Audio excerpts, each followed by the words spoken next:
What else to do here? Everything seems nice and neat. Just gotta wait. If we wait a little bit longer, I mean, ultimately we, yeah,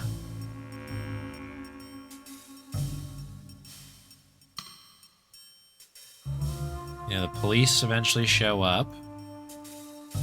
We have this press conference. And hopefully our boy, Sherman Trout comes through.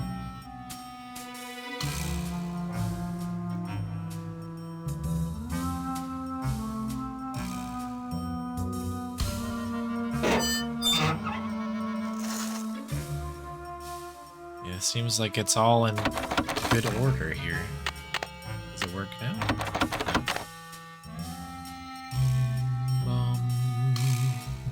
Fight the turkeys that are keeping you down.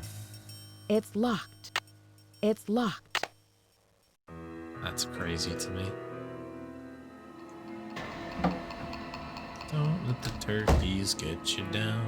Don't let them get you down. So that secret thing opens the door that we came through, so not too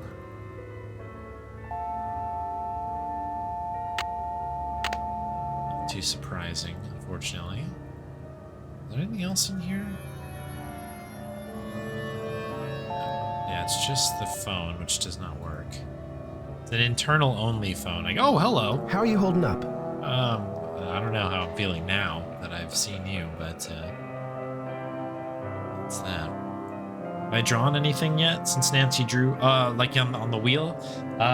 So we hit this yesterday. We did a couple runs and then hit this first play here. So we're gonna be playing Nancy Drew basically until the completion of it, and then we'll spin again.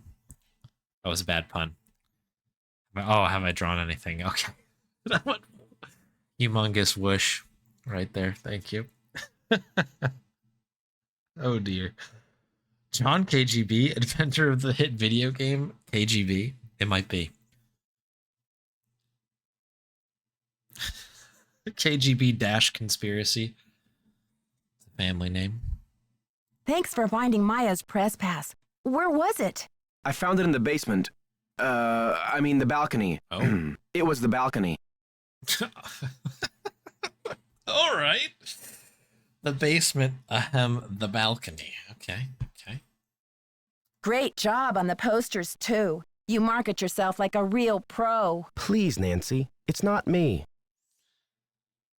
I guess I should have my eyes checked. I could have sworn that poster was all about you. It's Simone. She's relentless. I'm just a hostage on her runaway bus. That's funny. I don't see any gun to your head, just a wad of money dangling in front of your nose. It's more complicated than you think. Listen, I've got to get ready for this press conference. I'll talk to you later. Give him hell, Nancy. Not now, Nancy. Oh. Not now, Nancy. Oh, okay. All right. This is going to be how it's going to be then. Okay, that seemed like a productive conversation, actually.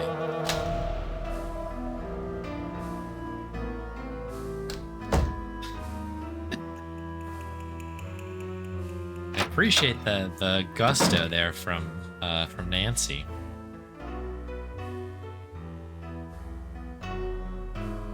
All right, let's go check the basement.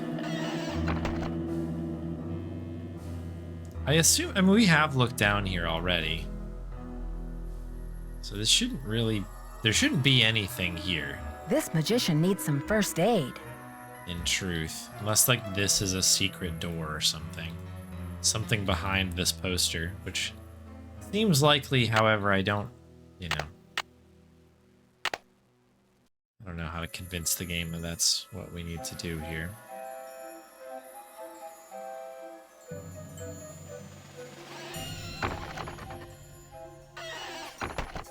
Yeah, continue to read my book. Alright, what do you have to say for yourself? What's the status? Brady seems uncomfortable with some of your, tactics. Oh, he's just whining because I made him chop off his ponytail. Whoa! I don't know what's gotten into him with this free will thing.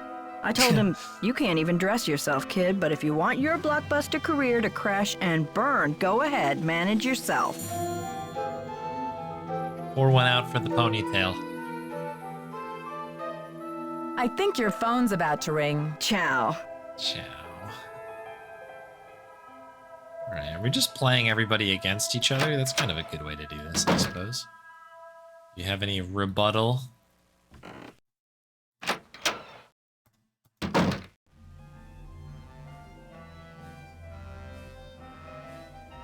Not now, Nancy. Okay, not yet. Let me think about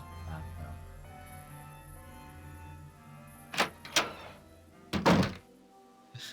Yeah, she has been pretty upset, and that's fair, yeah. I guess in the last one, like, our friend or whatever was, we had every right to be upset with our friend who kind of just ditched us in a haunted house. But everybody else was pretty pleasant, I suppose.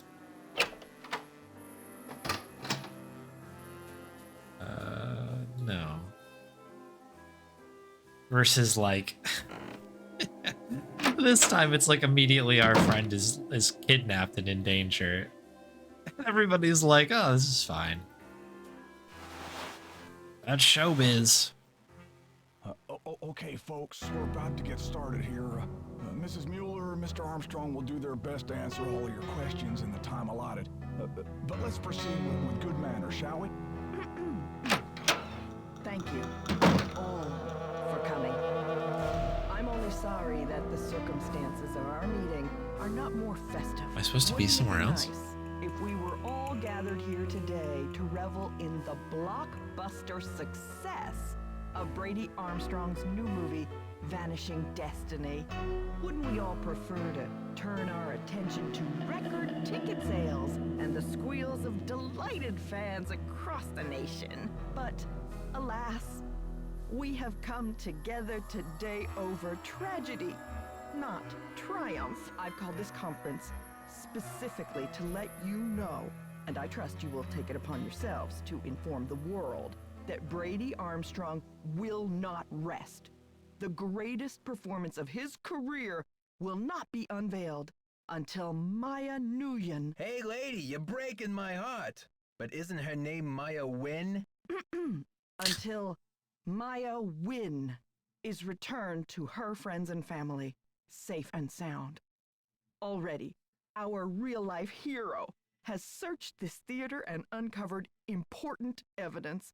Already, he has driven 200 miles in a rent-a-car, no less, distributing missing posters to all the outer-lying regions of this great city. You see, Brady Armstrong is a hero and a regular guy, all rolled into one. Ooh, I'm swooning. Put a sock in it, Mr. Camouflage. What's that? And now, without further ado, I'd like to open the floor up to questions. Is it true that the girl was at the theater to interview Brady Armstrong? What was the interview about? Mr. Charmstrong, do you find your fans respond to you more in your chicken suit or in your curly wig? Did anyone hear her scream? Ms. Mueller, you're his agent. Chicken suit or curly wig? Any speculation of where the kidnapper's hiding her? Where did this funeral wreath come from? Isn't it a little unusual for a movie star to help with a kidnapping like this? People, one at a time. Brady. Well, with all of my experience on the silver screen, I feel well prepared to save the day in St. Louis. Do you think the kidnapper is violent? Mr. Charmstrong, have you ever thought about growing a mustache? It might really distinguish you. Is it true you're offering a reward for the facts leading to Maya's return? That's right. Autographed movie posters for anyone and everyone who comes forward with a decent lead. Yes, is it true that that Detective Nancy Drew is on the case? Yes, Nancy Drew is investigating. Is she available for comment? It's a difficult situation.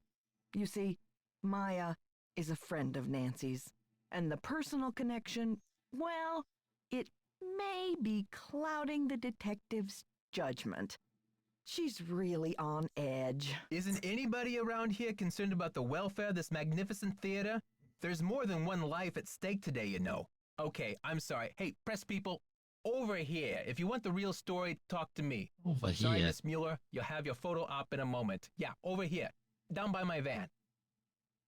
Down by my van. Where he keeps his laptop. Okay. Again, a little confounded by the voice acting, a little bit of who is who there. But we got there. So we apparently listened to everything that we needed to. Nothing new here, it doesn't look like. Should we check in with the projectionist, I guess?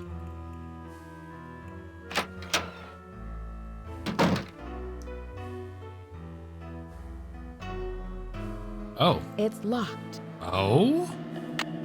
It's locked. Oh, come on. It's locked. Another thing that's locked that this key doesn't work for. It's locked. Are we... What is happening here?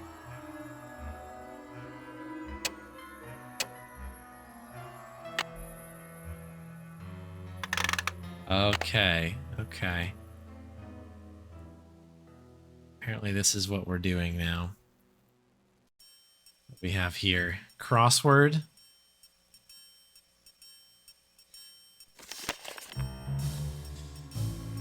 All right, Pacific Telegram.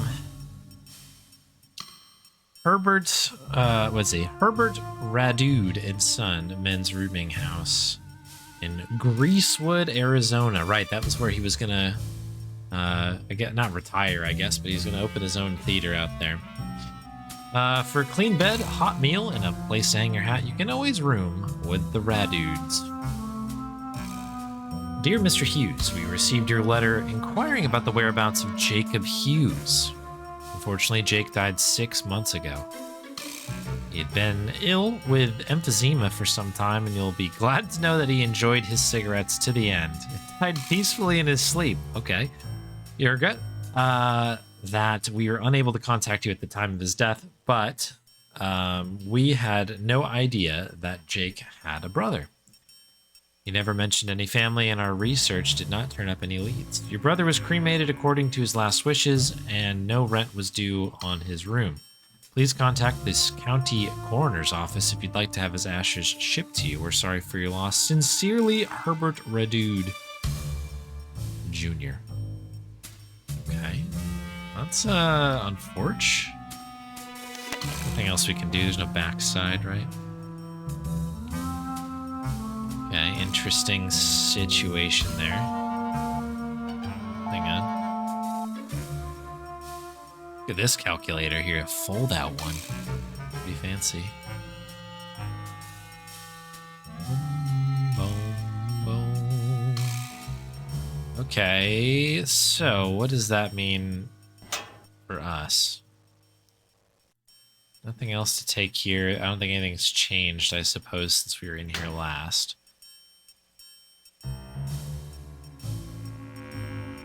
Nothing else here. We've already picked up some items from this area. Oh, hello.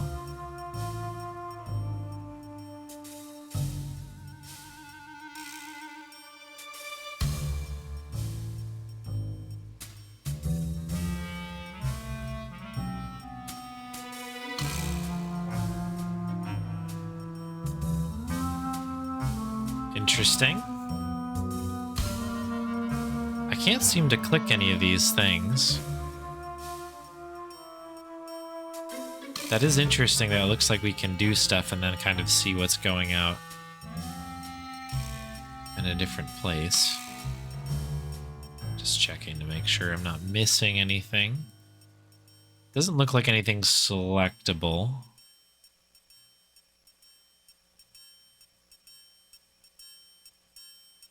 Yeah, future puzzle indeed. What is this? A cassette tape? Eject. Play.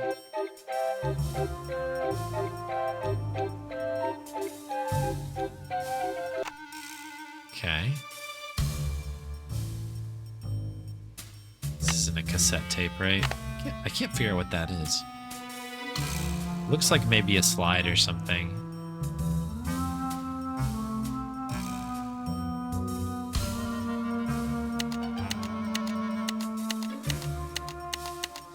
Okay, numbers. Jeez, okay, so there's a lot of stuff going on here. So we've got a cassette player here. We've got this situation here where we've got some faders, and then we've got these buttons. We have a quick view onto the stage itself. We also have a microphone. But nothing at the moment is completely interactable. Other than this keypad here, of which I don't think I have an idea of what might be the code for any of that. But that is quite interesting. All right, so we've got a couple other things going on here, right? It's locked. This Clayton thing is locked. This it's locked.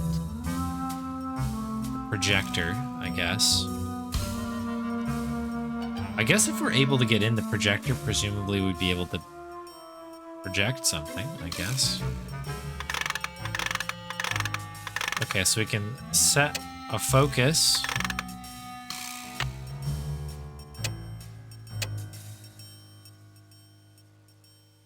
Oh, interesting. Okay, it is a slide. Okay, okay. Something's missing here.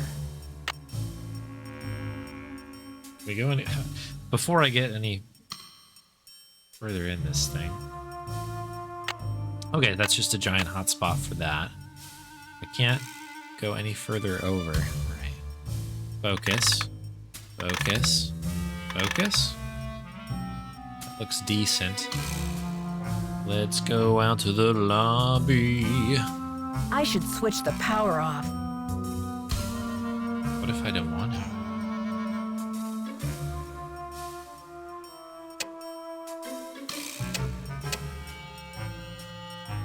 Interesting.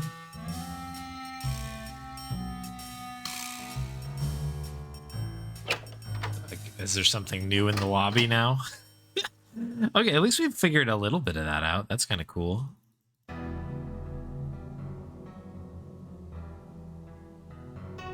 Hey there, Gets.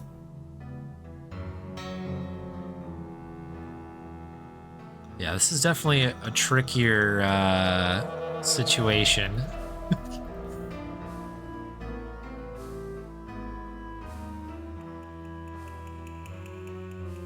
Just checking if there's any other, like, phone numbers to call.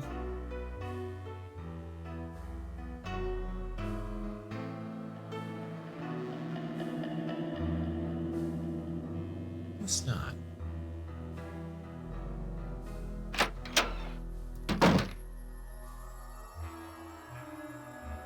Yeah, those are just those. Can we call Eustasia back?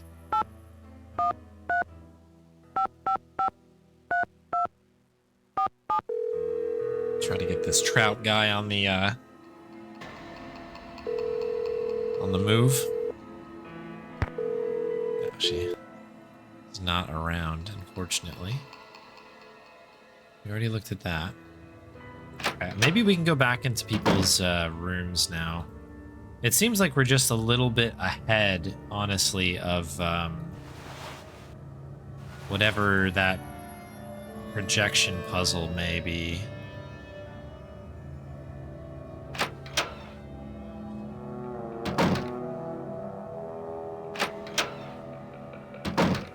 Is it done? No, but we can maybe investigate this. Okay. Oh, yes. Rummage.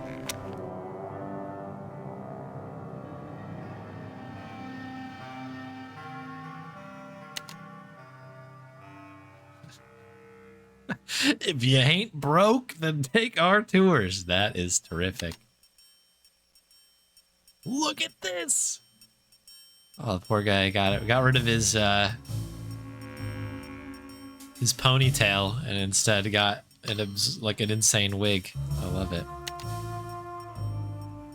Chuck's Fried Clucks.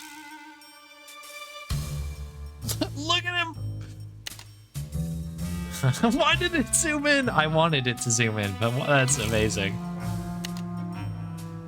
Aha. Okay. So that's the press pass lying on the ground.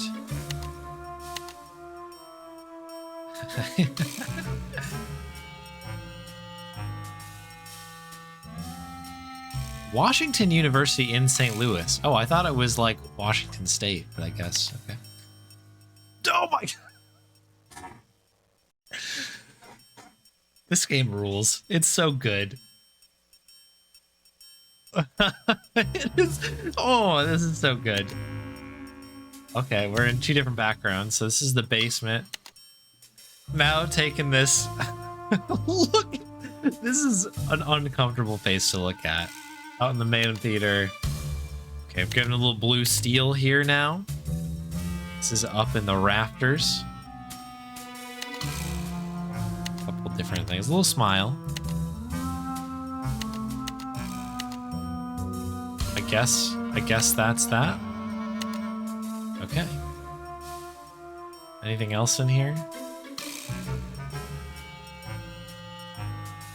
Jake's Talent Farm.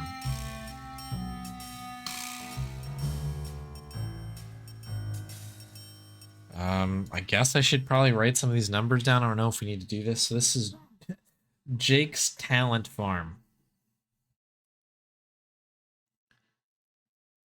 We'll just go for the normal phone number. I don't know if we've got a fax machine in this place.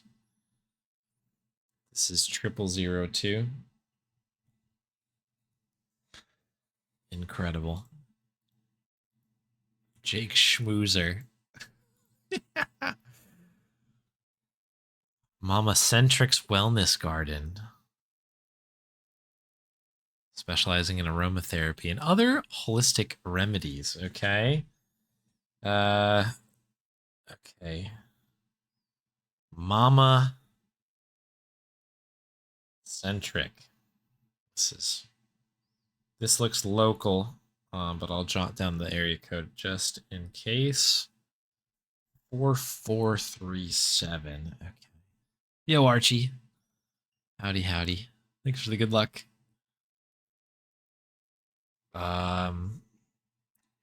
Producer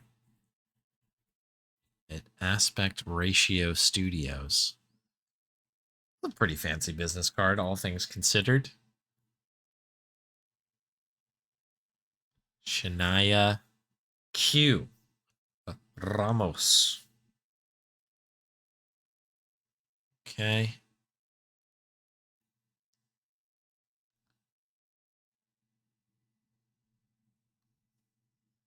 $1,001 Dalmatians, I presume. That's this one, right? Happy Spines. Happy Spines make happy people. Lydia Hefferman. Okay. Massage therapist. This could come in handy. You never know. Happy Spines. This is local, so 555 9876. I doubt that most of these are gonna mean anything, but you never really know. Ooh, a sushi bar. Eat, drink, and be part of the scene. Okay. Sushi. That is 555 3456. Remember when everybody had a fax machine? Crazy. Shout out to fax machines. Does this say Georgie Bear?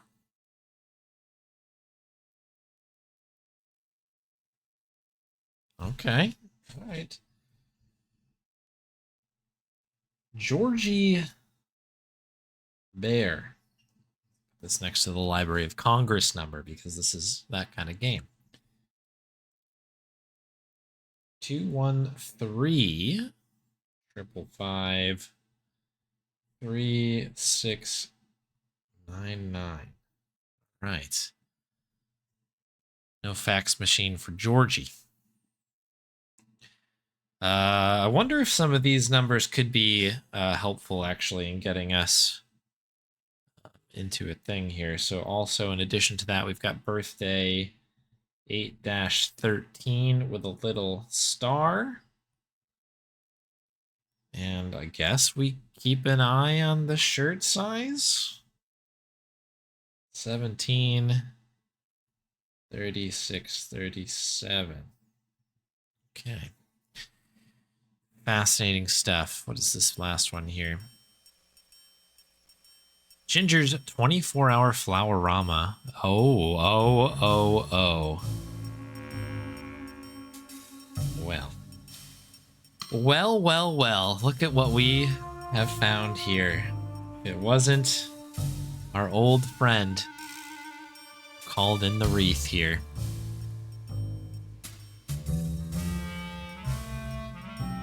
$2727. Supporting a local business, though. We'll give her that. Shout out to Ginger's 24-hour Flower-Rama. Pretty expensive. I guess it was a nice wreath. Nothing tacky. Okay. That's quite interesting. All right. We don't have our own PDA, but we have somebody else's now. So let's try 813. Star? Oh, no.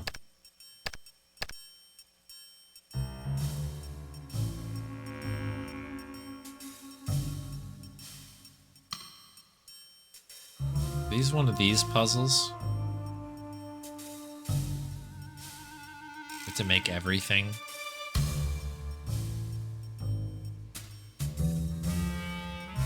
Everything stars, I guess?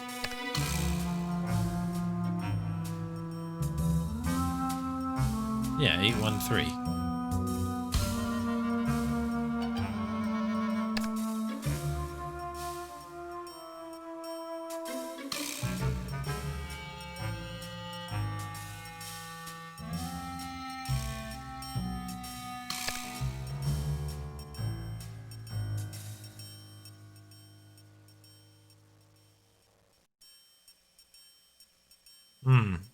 What am I missing here? That feels like it should be something, right?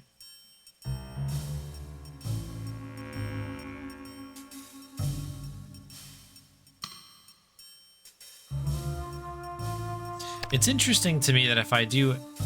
Well, if I go 1, 2, 3... That also ends up with 813.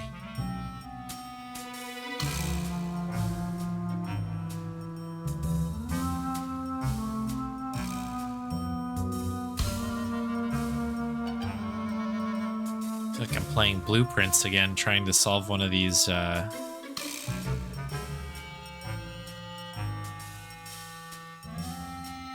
puzzles where it's like if you hit the red one, it turns all the like black ones next to it to red, and you need to get the purple ones to the corner.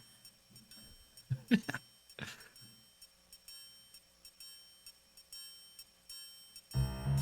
don't know. I'm not really sure on this one. Because the 813 with the star, doesn't that just sound like a thing? I don't know. I guess we should call some of these numbers, and we'll come back to this. We'll remember that. Is there anything else in here? So that was the PDA there.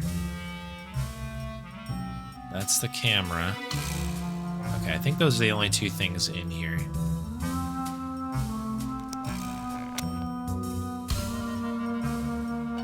Is there anything else?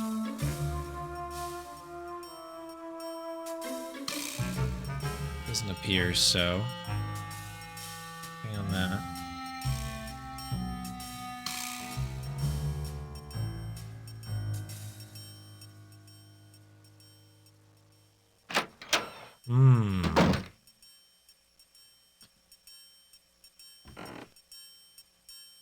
Let's make some phone calls.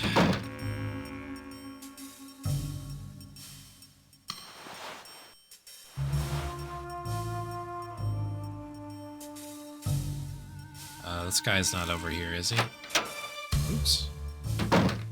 Wanted to just check if the other guy is floating around. No, he's still out and about.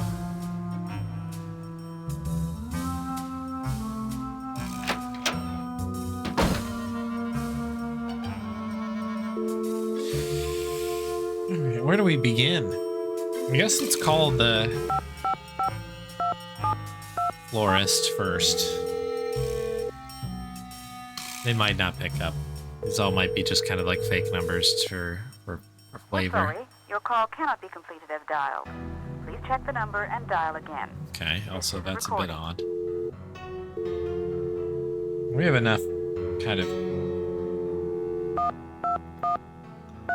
juice on that. 3699. This is Georgie Bear. Hello, Georgie Bear. Please pick up the phone. We're sorry, your call cannot be completed as dialed. Please check the number and dial again. This is a recording. Okay, so this is probably all a ruse here. This is the sushi bar.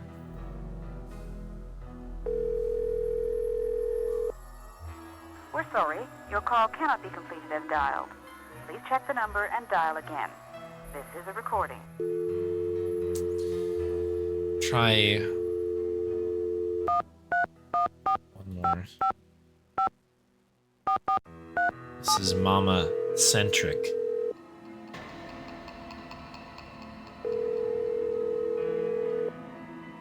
We're sorry, your call cannot be completed as dialed.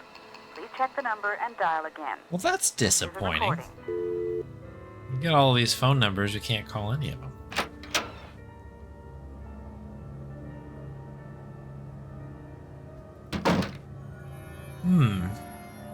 Very peculiar.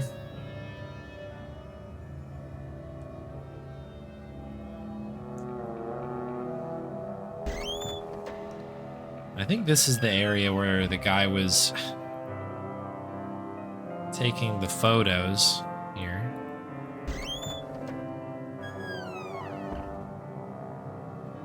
Don't really know what else to do with that other than, do we call the cops now? We have photographic evidence that people are, I don't know, withholding the law somehow. There's some obstruction of justice.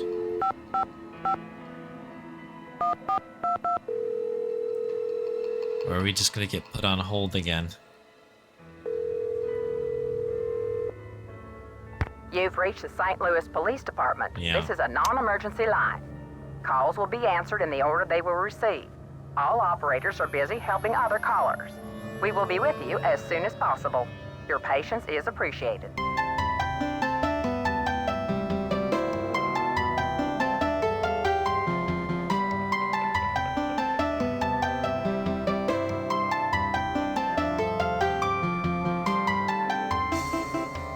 You've reached... We had to listen to it at least once through. Reminds me of the old days. We used to go to some websites and it would play you like a little MIDI file. Remember that? Those were good times.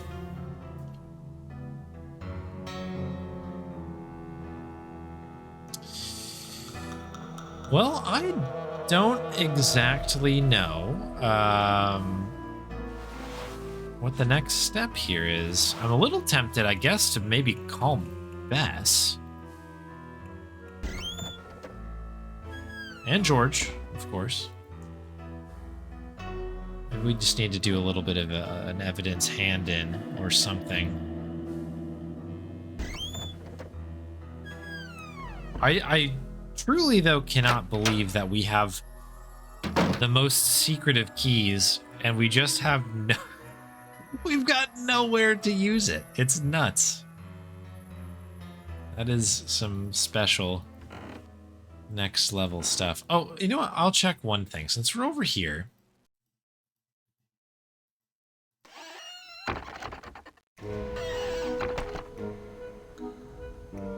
Down in the basement.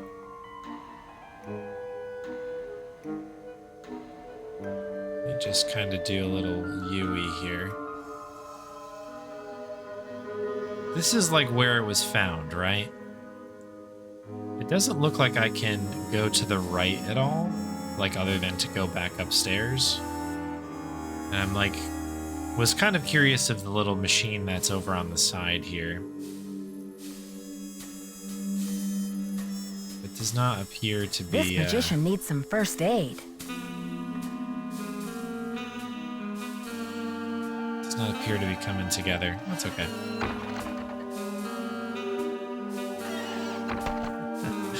Shout out to the streak. Thank you very much.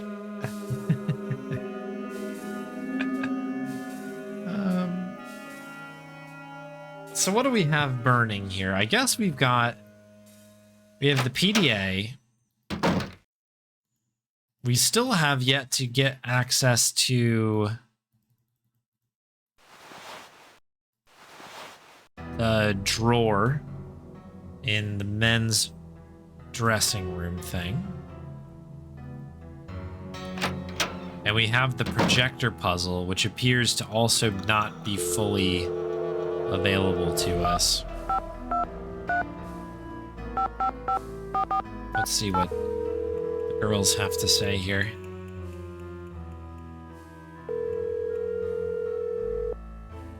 Hello. Bess? And George, too. What's new, Nancy? I asked Joseph where he would go after the theater is demolished, and he said he was moving to Arizona to start a movie theater with his brother. A fresh start. Good for him.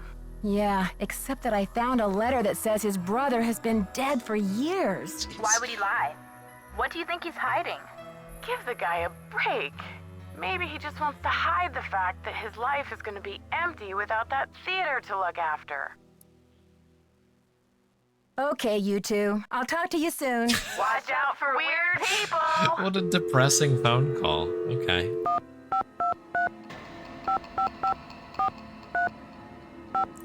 Agree, though, that that is an odd situation. People grieve in different Hi, ways, Ned. I suppose. Hey, detective. Any leads? Bye, Ned. Keep me posted. Bye, Ned. Bye, Ned. All right. Well.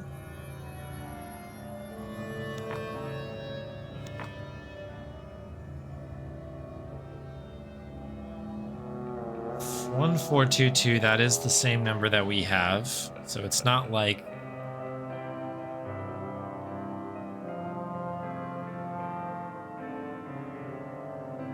I've got any other, like there's not like a secret direct number to the sheriff or whatever.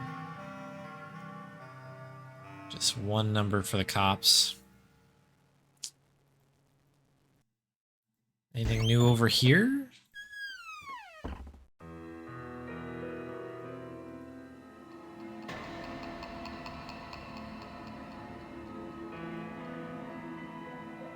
Is there anything we couldn't grab? Because I guess we still have this magic wand.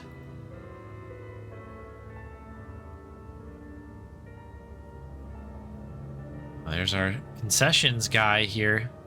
Don't forget the snacks. Visit our concession stand. I would love to. It looks like there's like nothing really here for us to look at. It doesn't appear.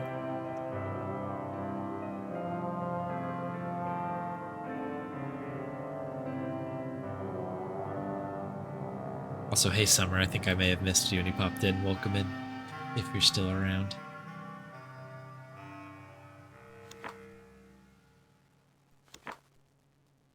Alright, this is nothing new here. This is a screenshot that I've got already from the other part of the playthrough.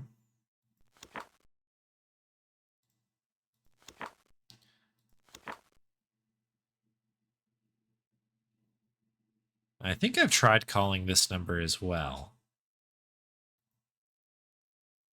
4671. Yeah, I have tried calling that number. I've got it written down.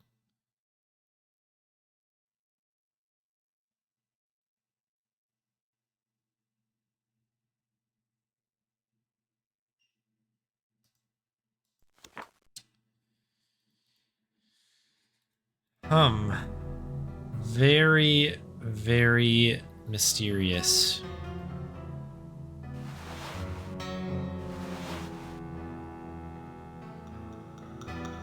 The only thing I can really go with, to be honest here, it's got to be the PDA.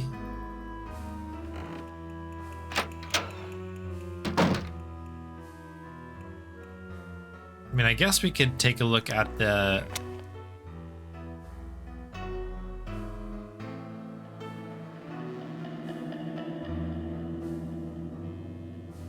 projection again.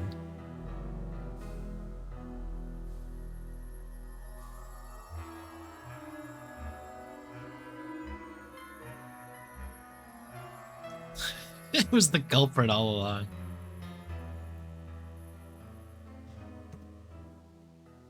Like 813, yeah, let me in. I'm assuming that once I get the combination here.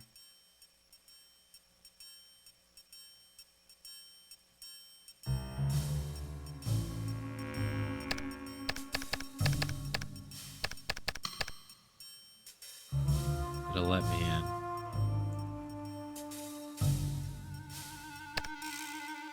Let me just try all of these combinations here. Because 813 star has come up. That's like what's written down. So that's what I was like, oh, that's got to be the solution. But it doesn't appear that that's the case.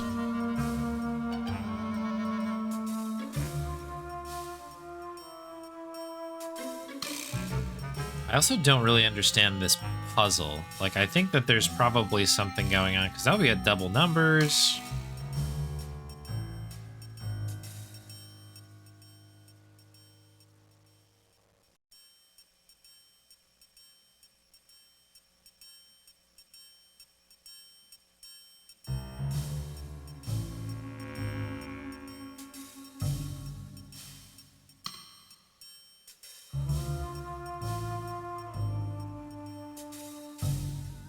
Is this like a 7? No.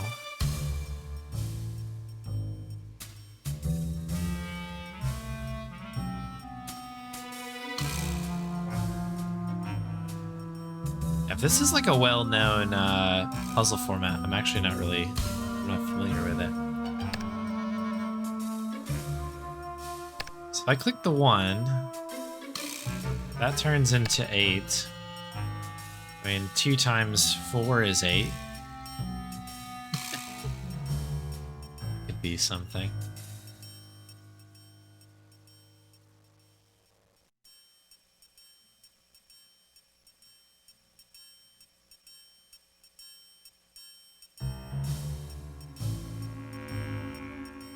Yeah, it's kind of weird.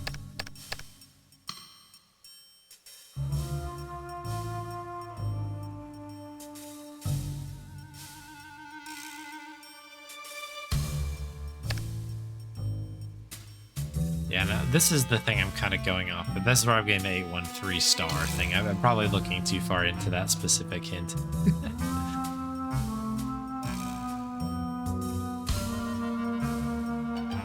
Alright. Maybe we'll come back to this.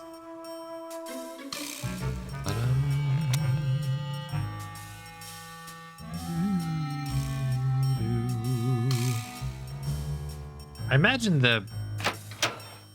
I don't know, this has to have something to do, I guess, with what's in, like, the other parts of that that purse, I guess.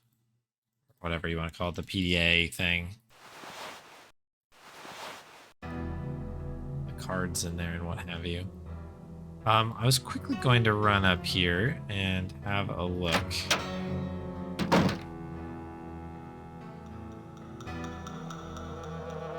This again.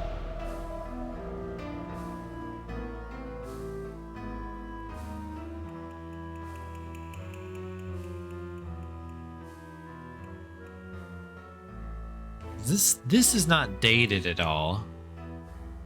So I don't know how long that's been there.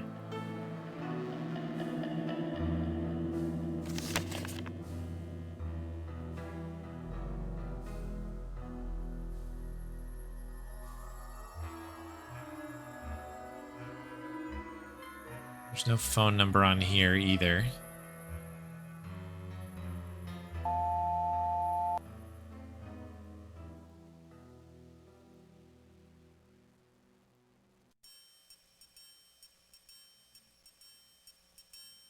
There's this one as well. Oh, and there's no 0, I've just noticed as well.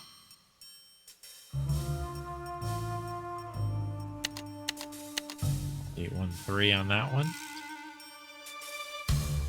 Boom, boom.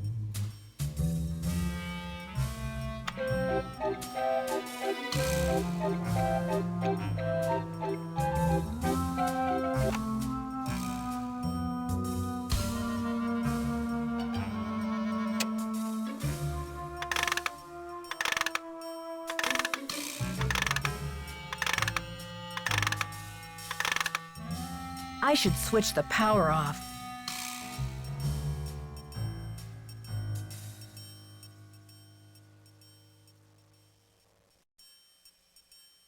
I mean, is this a clue? I do find it kind of funny that the guy is just holding like dollar bills in one hand and then like a giant soda in the other.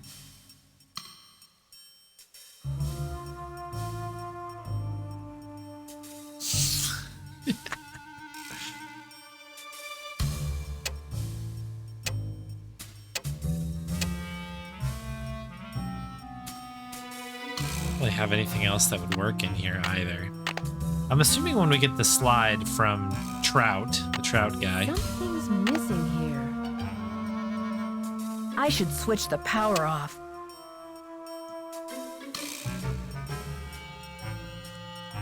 That would help quite a bit. It's locked. This is locked. Key doesn't work. It's locked.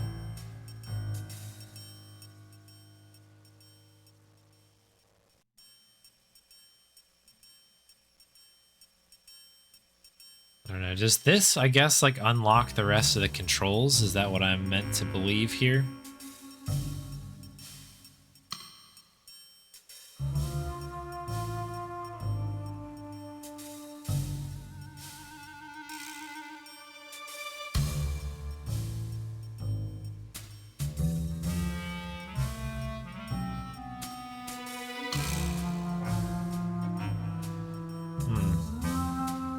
Yeah, I'm a little stumped. I don't know what to do here.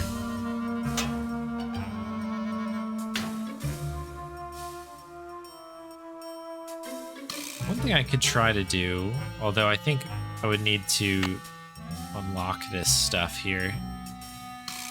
Something's missing here. Something's missing here. It's just this. Oops.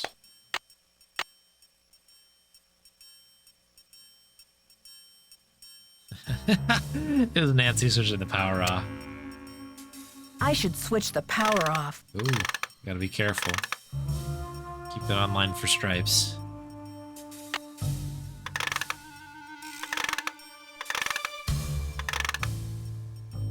Yeah, but this is kind of all we have, it looks like. We can do anything else.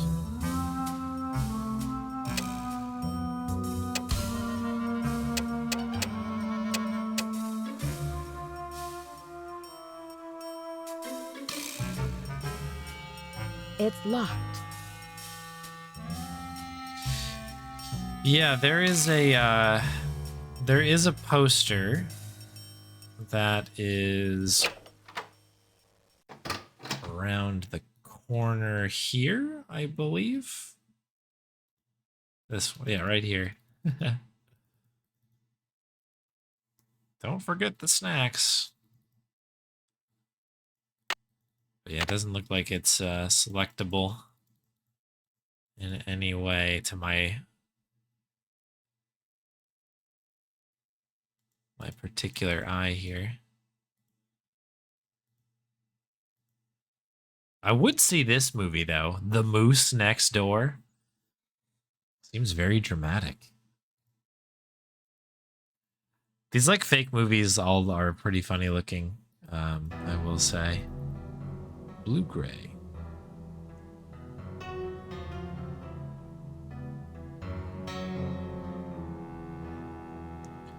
But yeah, I've checked this a couple times over now, and it doesn't seem like I can do anything.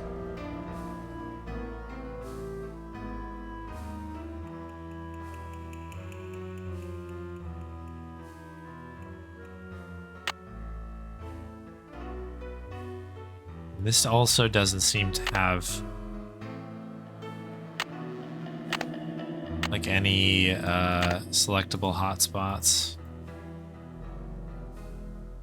Yo.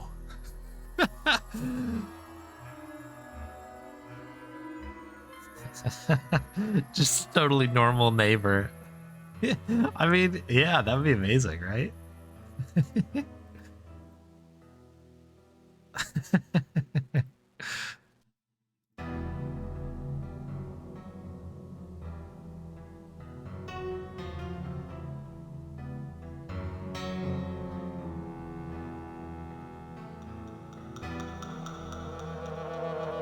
This is still out of order, I think. I don't think that there's anything we can do to fix that.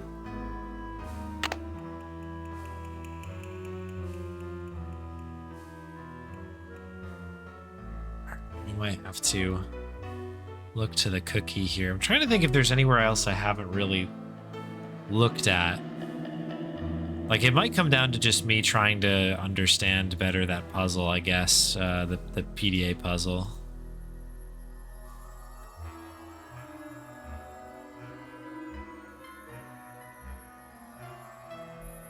I feel like we've got some pieces at least.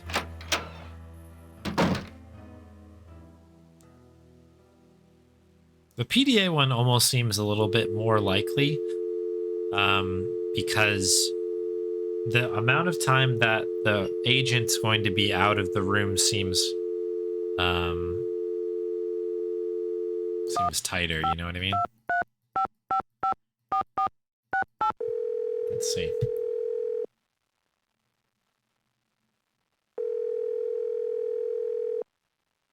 Hello? Bess? And George, too. What's new, Nancy? Help! I'm a little stuck. Sure, Nancy, but don't expect us to give you the answers on a silver platter. We wouldn't want to spoil your fun, seeing as how you're a senior detective and all. Uh-oh.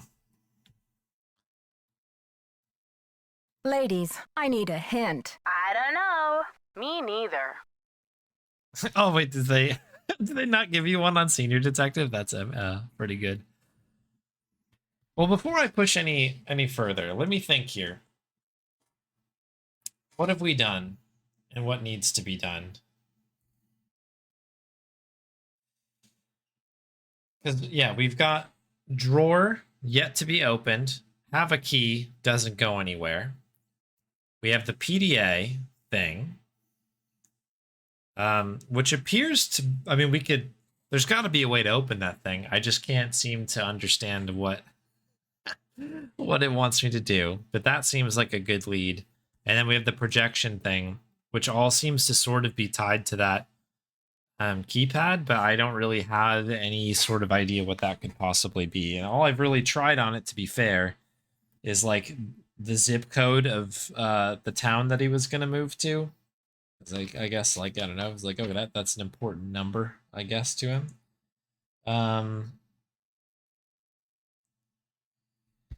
I guess there's actually one other thing I could try. Okay, you two. I'll talk to you soon. Good luck. Be careful.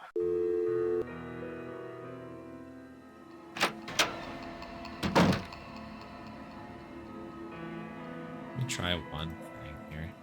Wasn't there like a remodel or something? Wasn't that what was coming up? It was like 1950 something. I think that's something. We'll just do 1950 across the board.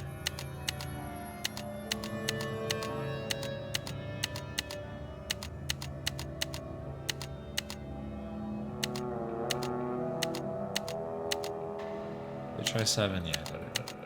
8. Yeah. That was my one shred of thought here. 1925 is when it was opened.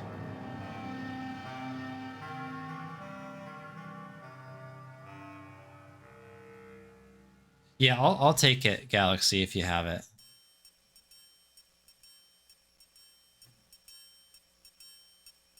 I'm trying to think if I'm forgetting any other little pieces in the background. Because sometimes this game has a way, and this is something that I just got to be better at writing things down. But sometimes, like, you'll get loaded with a lot of exposition in like one go, and because the game has a tendency to be kind of funny, I like start thinking about how funny the game is sometimes. And it's a good thing because the game is quite fun, but sometimes I will lose track of like the quote-unquote important thing to do because of that. The PDA puzzle is the one to solve. Okay. Okay. Then let's get crack-a-lackin' then on that. Oh, I was on the right side.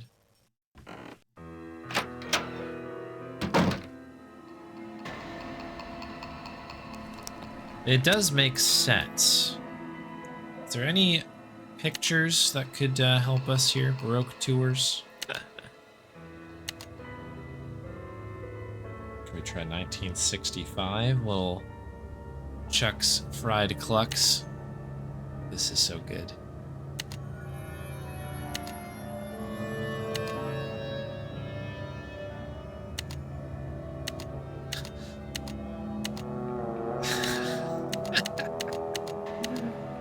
That'd be so good. Every time. It is funny. All right.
Interesting puzzle.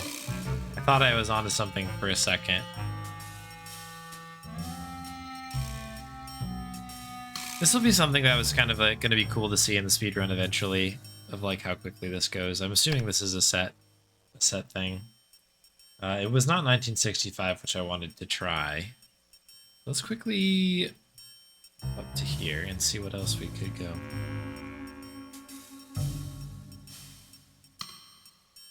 So I tried calling the number. No go. 3699. Yep, that was the right one. I was like, maybe I wrote it down wrong.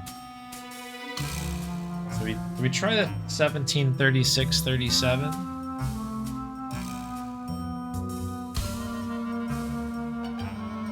14W. I don't know why we need to know it's a 14 wide. Perhaps that's a thing.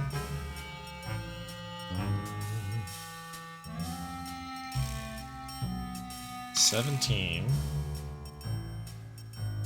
Yeah, there's no 6 anymore.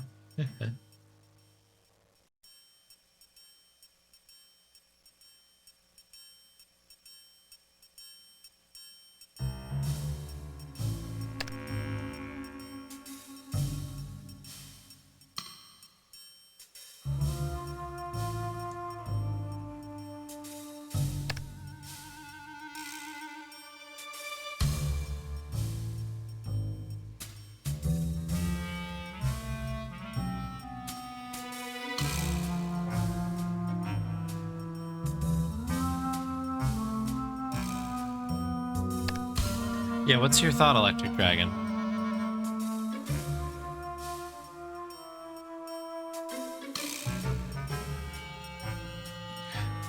The E-Pad 4. Impenetrable defense here. Maybe I'm missing like a button or something. Doesn't look like I can click on the arrows. Please enter code.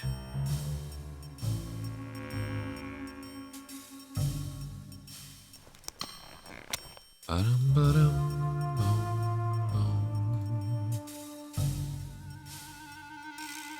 Everything stars except the middle row. Okay, so kind of the inverse of what I was doing before. Yeah, maybe that's a good idea.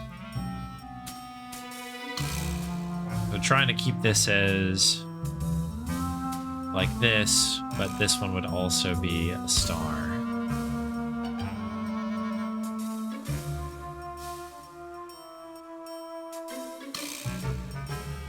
Okay, it's a good thought. Let's see if we can maybe make it happen. Yeah, just a little bit of snooping.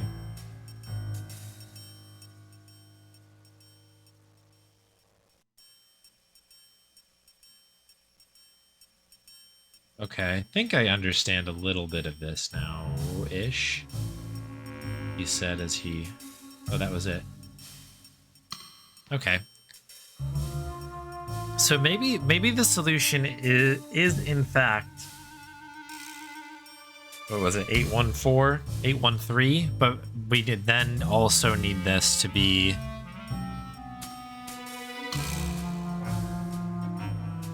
Like, it needs to be this.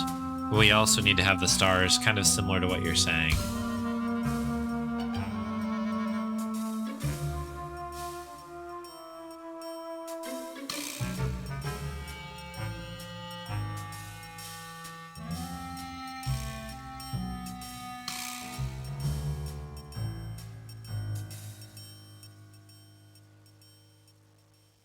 You're close. Because that would make sense, 813, and then the last thing is a star, right?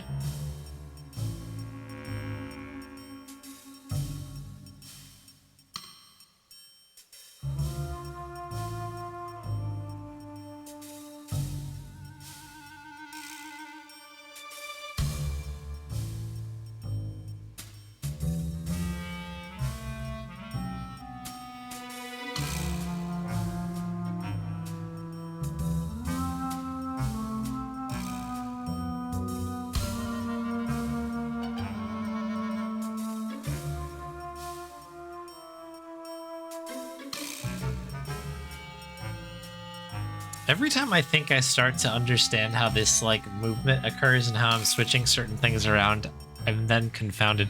This is just like Blueprints for me. This has like kind of a similar there's a puzzle that is similar, a reoccurring puzzle in that game. That's not exactly like this.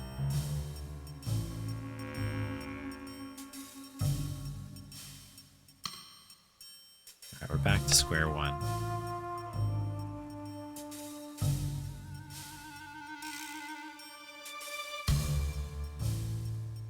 So that's 813 right there.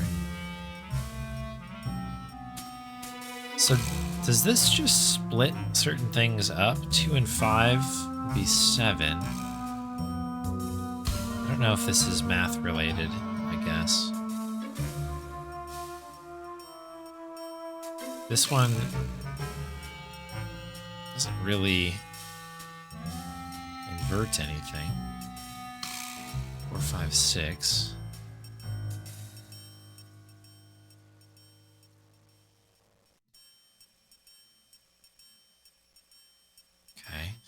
Well, we're getting some of this set up. We're getting different numbers in the middle with the stars aligning on the side, which is good.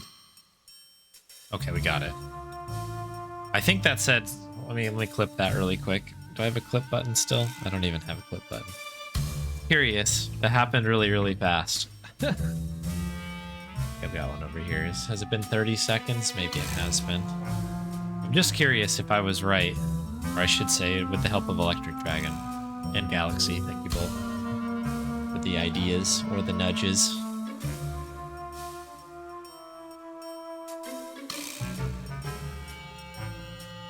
Okay, hang on, I do have it up here.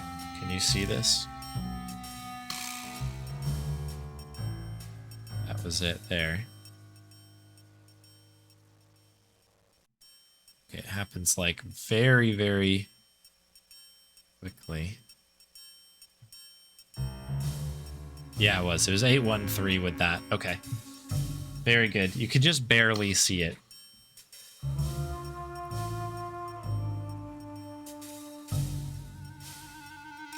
Five clicks when done optimally. Once on each corner, then once in the center. Oh, that sounds so easy. Okay, cool. Oh, very good. All right, I'm glad we got there. Welcome to my PDA, Simone Weller. Calendar. Stevie, Paramount Pictures. Lunch date, Brady. Pick up dry cleaning. Brady, final shoot. Master party. Today. Okay. Pretty busy day. Oh, here we go.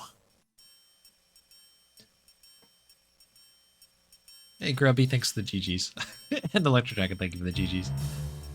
Oop.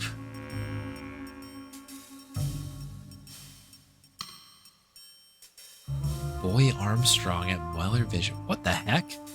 Possible interview? Okay, this is the initial email from Maya. For starters, I'm a huge fan. I've been seeing your movies since I was like 14. To this day, I still think about your best performance, or that your best performance is in Lie Like a Rug. But who knows? Maybe Vanishing Destiny will top it. Next message. Oh, Dark Star.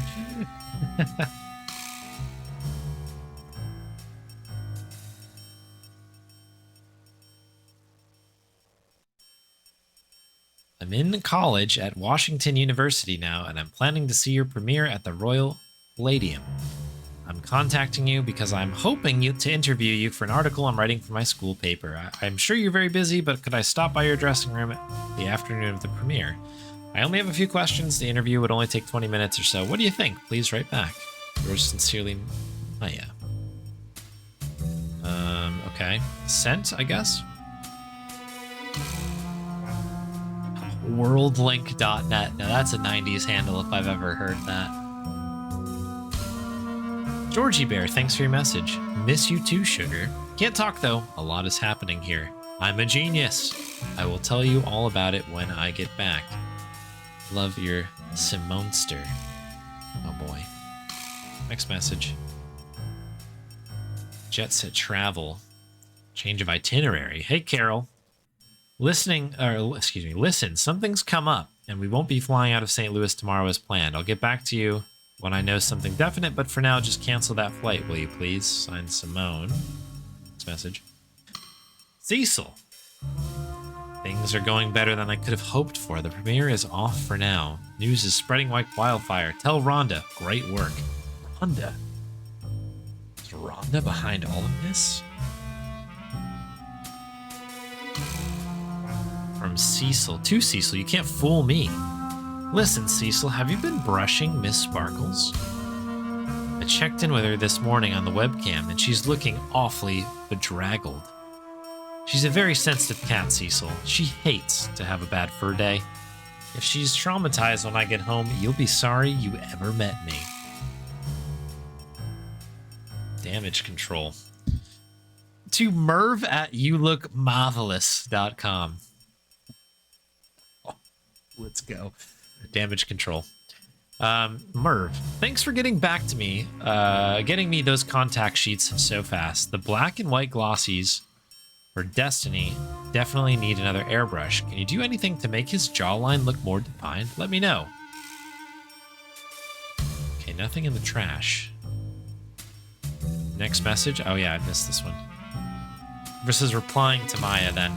Sure, I'll be happy to meet with you, so long as we provide any and all photos of me for the article. Also, we need to get a full-page ad for Destiny in your school paper. We spoke to advertising, and they claim it's past the deadline. Can you pull a few strings? You know, you scratch my back, I'll scratch yours. What do you say? Looking forward to meeting you, Chow Brady. Dear Mr. Armstrong, thanks for being so generous with your time. As far as the ad goes, I checked with the advertising guys, and they say a deadline's a deadline. Sorry. But don't worry. I'm sure the premiere will sell out. I know tons of people who are going. I'll stop by your dressing room in the afternoon for the interview. See you then. Sincerely, Maya. From Sarah at School U. #1 fan. Dear Brady, my friend Linda says you do all your own dance moves in Dr. Salsa. Is that true? If it is, that's really cool. You were so good in that movie. I watched it 4 times in one day. What a day. Shout out to Dr. Salsa. Where's that poster when we need it? Will you ever do another movie with Tracy Martin? She is so cool. Right back. XOX. Sarah taps back.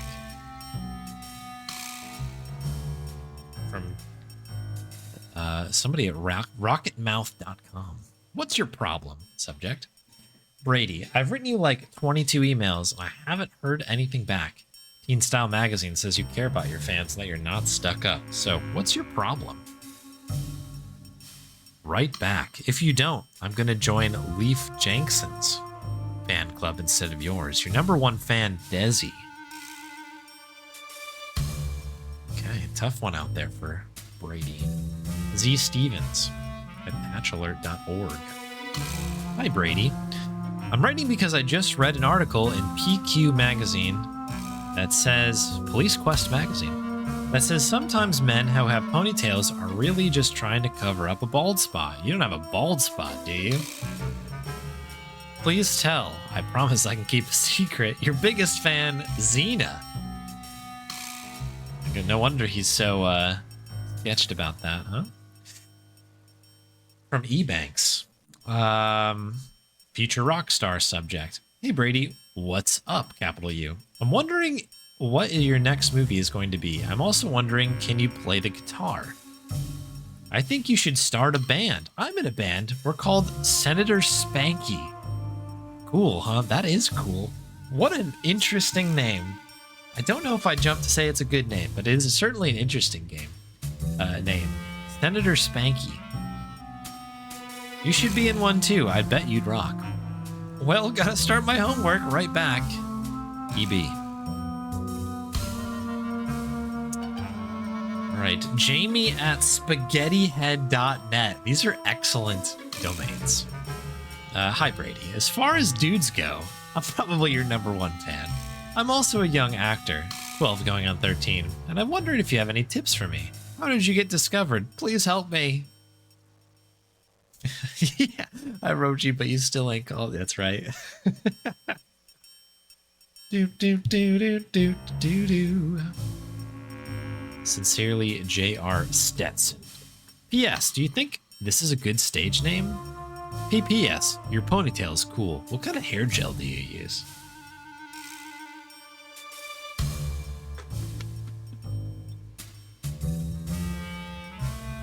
Next message. Oh, is that it? I guess that's all the messages. Okay. Subject man to man. Sorry, I just realized a 12-year-old wrote an email called subject man to man. Very good. All right. I think that's basically everything. Is there anything really to pull out of this? I mean, we have no idea what time it is now, so this is probably pretty useless.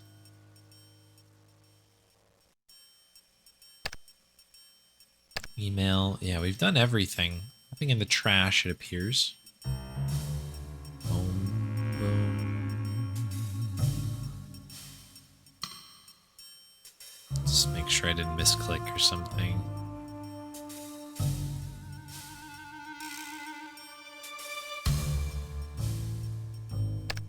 All right. So corner, middle. Very good. Okay. Well, we learned a little bit there. I think we all learned something. So PDA has been it's been interesting. Technically optional. I'm glad we did. I don't think any of us are going to complain about that. So I'm glad we got there. I think we needed the color. But that means that this probably isn't moving forward at all, which is also concerning. It's locked. It's locked. It's locked. Nothing new we have. Okay, so what else do we have then to go after?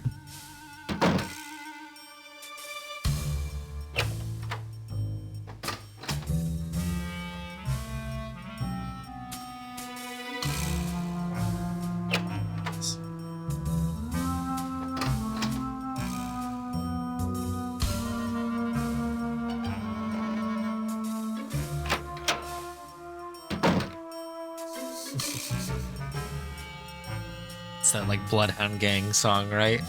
I don't know the last time I even heard them at all. Maybe it was like the RLM video, or they did like trivia or something. It made me think of it. Golly,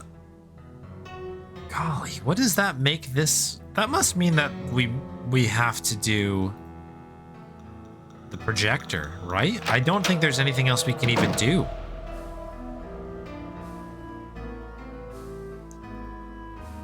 And that leaves us right here, corner, corner, corner, corner, middle. One of these times it'll work. While I remember it. So just play. Play doesn't appear to do anything though. These buttons don't work. We've tested this a number of times. We can see things out here once again.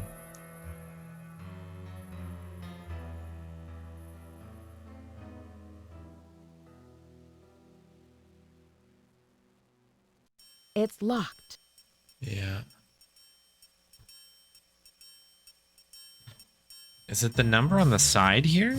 Does it say 0, 0, maybe 4, maybe a 9? It's like a 9. 3229, 3229, or maybe 3239. A little hard to tell. Maybe that's the number for this. Oh, there's no zeros. That's at least helpful. Oh shoot, we've got 2 Bonnie treats. We won one from Umbar, and then a couple hours ago, I think Ryan threw one in. Sorry for not getting to that. Let me go grab her right now. We'll take a quick break here, actually, because I've been streaming for a minute and have not taken a break. So I think that is what we'll do. Let me quickly save the game here before we forget. We'll call this one PDA. That'll do. Okay, BRB. Enjoy the break. Bonnie treats on the other side.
Hello, friends. All right, I've returned back. Moved around a little bit, which needed to happen. Time flies on this stream, I'll tell you what. You just start getting ready for a mystery and start solving things, and suddenly you've been streaming for 3 hours and you just haven't done any movement at all. So, with that in mind, here's Bonnie. We've got 2 whatchamacallits, 2 treat redemptions to give away here. The first one comes in from Rynan. I missed this one earlier on. I saw it come in and I was like, oh, I'll have a minute to do this shortly, I guess, and then it ended up being 2 hours later, so my bad. But here we are. This one's kind of a double treat because I'm gonna give her the rest of this cracker here.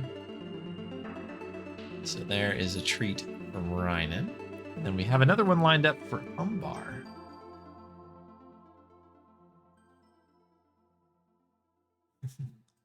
She's taking this one sitting down, I guess, because she really does like crackers. She doesn't have them often, but she is a fan. Big fan of bread and bread adjacent things. And so this one here from Umbar. Thank you very much. And welcome in. Out for drinks, let's go.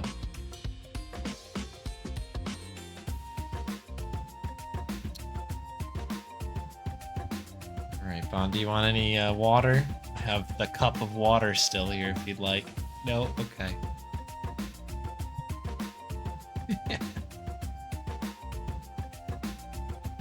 Very good.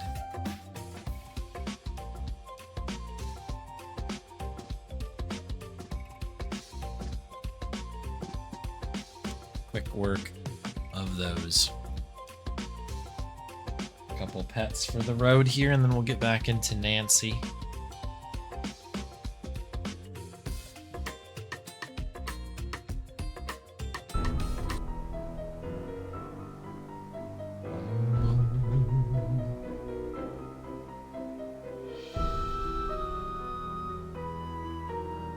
Okay, well, bam, we are back. Load the PDA, save. All right. So yeah, what do we have here? Key with no answer. And this projector situation. I think that's really all we've got happening here. I don't know if there is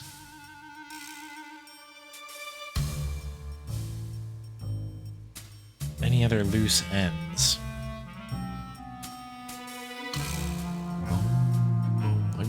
A glutinous playdate, yes. Yeah, Bonnie, a huge fan of just like a slice of bread. Just absolutely loves it.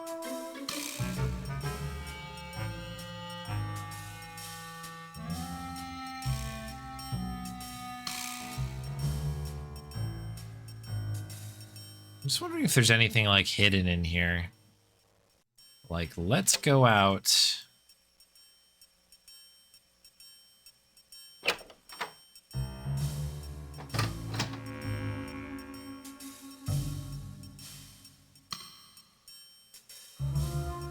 Yeah, don't forget the snacks.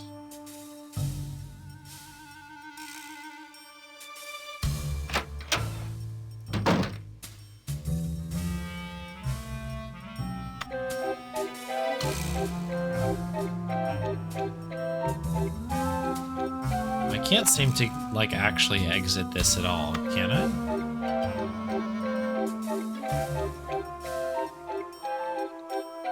No. Okay. So that, we're pretty much, like, locked into a cutscene if we are clicking on that.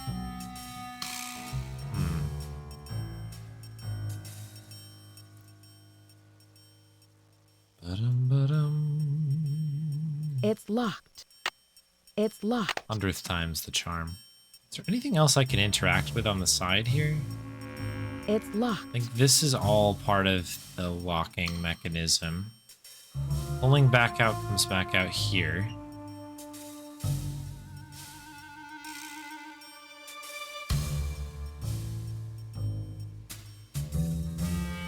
I just want to make sure I'm not missing like a clickable area or something. This one we know about. This one we know about. We know about that one.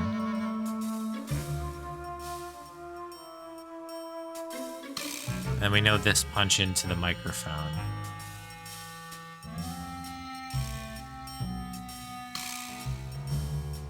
Doesn't look like we've got any other...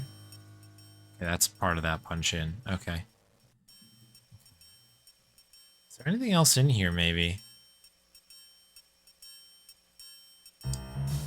If there's something in this room that I have not, or that I have missed, I wouldn't mind knowing about it.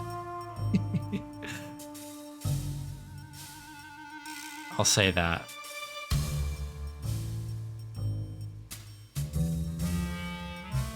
I've tried to be really, really thorough on this playthrough so far, because I know that that's burned me on the past 2 games here.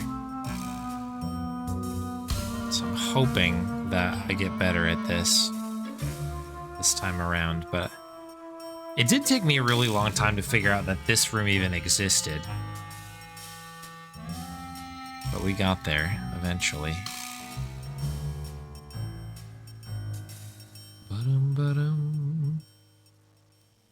I guess if there is a hotspot in a room that I've already been in that I've missed, that might be good to know, I guess, as well.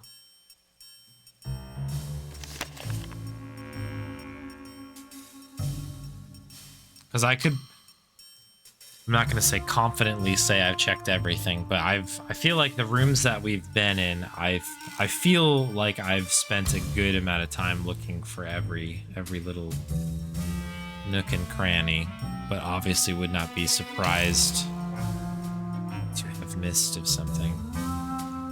I am missing one, okay.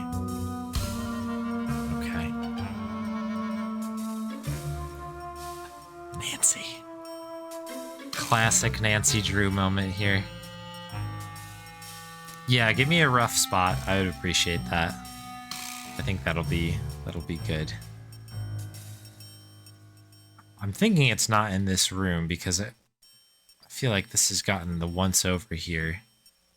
First floor in a dressing room. Okay, there's a dressing room one.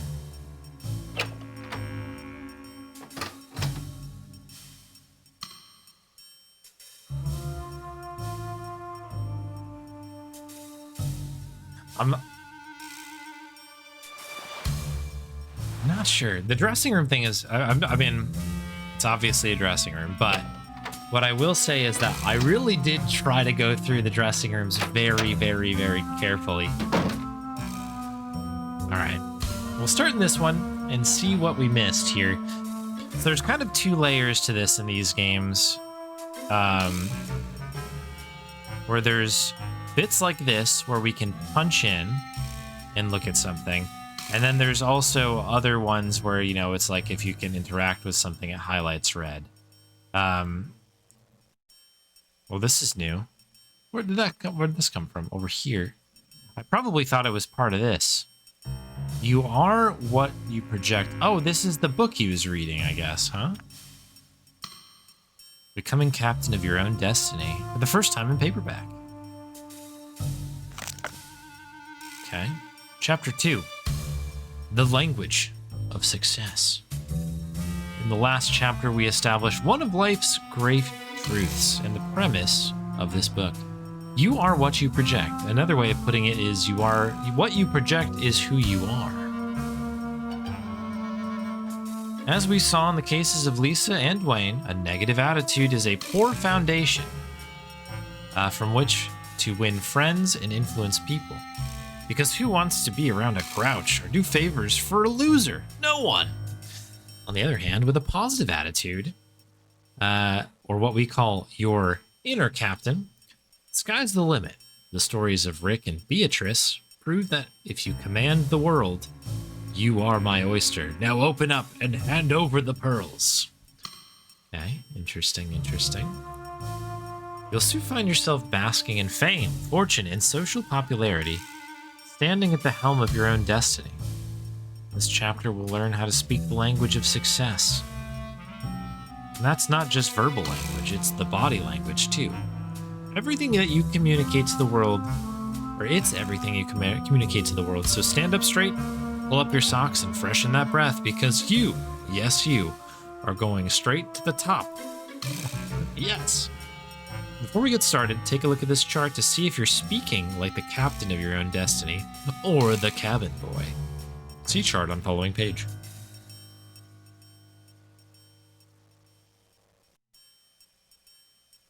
Yeah, that would be massive for me, definitely. The color bit would be huge. If it could be like yellow or like a bright blue or something, or even if you could change it based on screen or something, because sometimes, you know, I don't know, just like I can lose it in the background. Oh, Black Sheep. 11 months. Oh, it's the near year. Let's go. Thank you very much. That's very kind. With a Prime sub, no less, you only get one of those. Thanks for using it here. Much appreciated. We go back? Okay, so this just goes forward. Next page. Let's take a look at the chart here.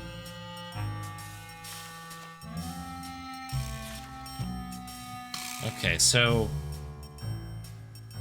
the cabin boy would say, "I'll get that for you, sir," versus the captain who says, "I'm busy, get it yourself." Minimum wage is okay with me, or there is no limit to my worth. I'm parched. I am driven to quench my thirst. I am hungry. I eat my competitors for dinner. What if I lose my hair? I'll make baldness irresistible. What if the door of opportunity is locked? I'll huff and I'll puff and I'll blow that door down. Nothing will stand between me and my destiny. Do you see how the cabin boy is ruled by fear and doubt, whereas the captain greets the world with his chest puffed out and the best foot forward? Isn't it time that you grabbed your destiny by the horns and sailed it into the sunset? The choice is yours, but remember this: if you're not the lead dog, the view never changes. Ready to transform your life? Read on. Old page here. Come back here and swab this deck. You work for me, Captain Brady. Simone overboard. Okay, a little bit of trouble in paradise, am I right? What's your fashion style? In a rut? Want to change your life right this minute? Why not start by changing your outfit? The clothes you put on say a lot about your attitude, so why not put on success from head to toe? The key to enhanced self-presentation is in the stars. With Astroglide, Astroglide, that's a very different item. With Astrostyle Guide, you can invent a new image that is guaranteed to attract people and money. Keep reading. Gemini, the twins. You're witty, charming, clever, and sometimes mischievous. At times you can be a bit of a double dealer. Some might even call you two-faced. But let's think positive. It may be that you're just too dynamic to settle for simple. In order to keep things exciting, you may even enjoy leading a double life. It doesn't mean you're shallow, disloyal, and fickle, as some people say. It just means you're curious and eager to try new things. Gemini style. You have a big new project coming up, Gemini. You'll want to project a new sense of adventure and daring, but at the same time, you'll need people to take you seriously. Consider a theme and then accessorize. Wild Wild West. Try alligator skin boots, a shiny pair of spurs, and a turquoise studded belt buckle. Pirate of the High Seas. Try a ruffled shirt, an eye patch, gold hoop earrings, and a parrot. Gambling tycoon. Try a purple velvet hat, lucky dice cufflinks, and a walking cane. Add some studious looking glasses, maybe a pipe to any of these styles, and people will know that you considered things carefully before you act. Looking good is feeling good. Coming soon, dress your pet for success. This is a printed out like web page, which I also adore. Classic Gemini. All right, what am I supposed to glean from this? I guess just the fact that he's not very happy, which we kind of knew. All right, Perry mid-plan. I'm assuming that is the hotspot I may have missed. I definitely didn't see that one previously.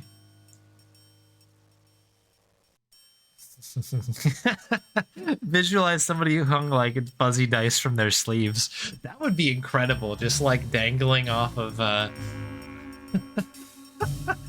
would be, I mean, that would be a bold look. I like it.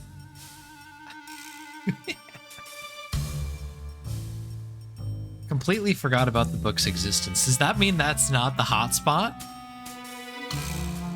Is there yet another hotspot that I haven't found? This one I knew about. It's locked. It's locked. Okay, well, I guess the hunt continues.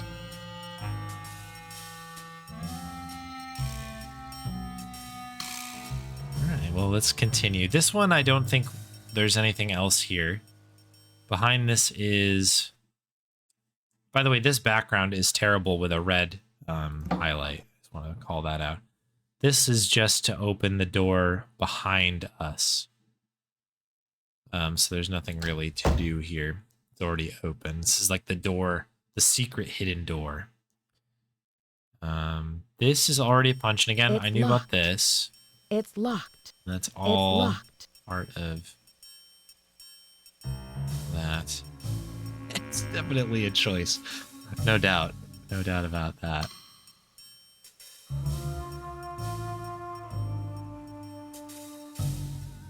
Just gotta get my squint on. We can go in here, and we have done that one before. Guess we'll check that while we're here. So left door stuck. We've tried the key, no change.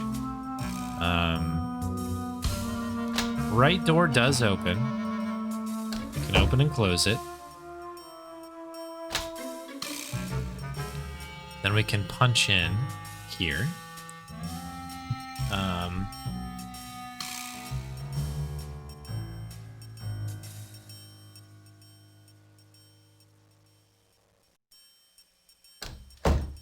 Okay, so this appears to be clear. Twist a little bit. Nothing in the guitar. Nothing in the, what is this, a kangaroo of some kind? Clock. None of these appear to be doing anything. I think we're clear there.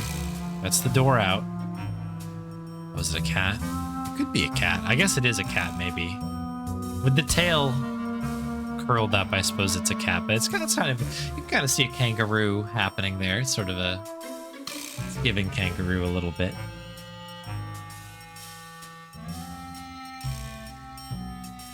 All right, so, yeah, okay. Turn. So this is the secret passageway. Again, we're aware of this one. To get through this, we would need to hit this springs. So I think that's all that is. We've had this punch in before as well. I think we may have picked something up from this previously. I don't remember at this point.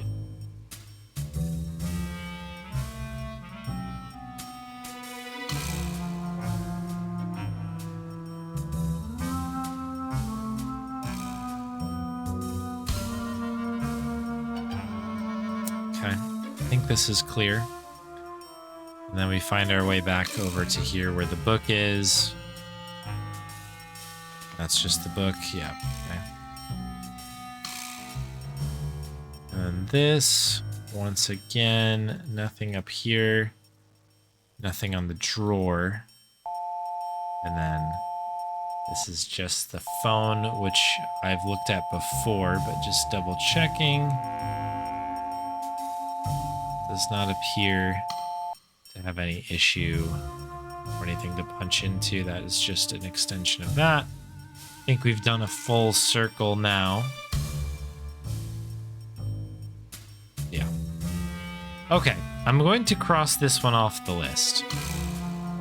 I keep going over to this and keep seeing this. It's like sticking out like a sore thumb because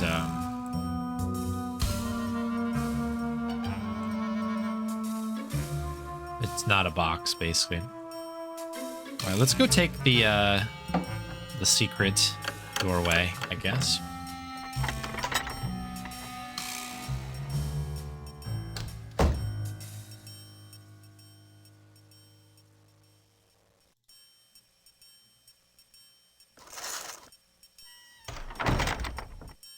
Okay. I guess it won't be in here. I have to assume based on information in my hand here. The snake was here.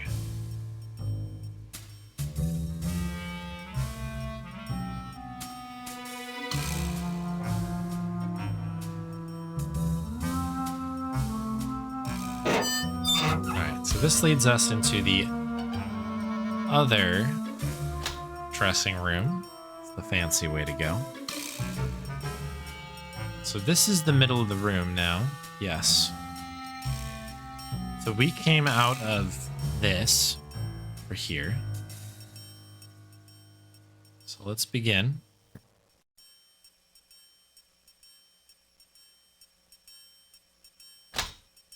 Opening this just brings us here.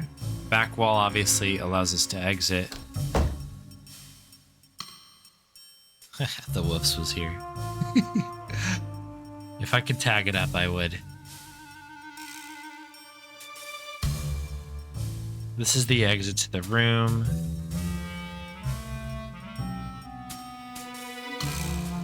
Good enough, good enough.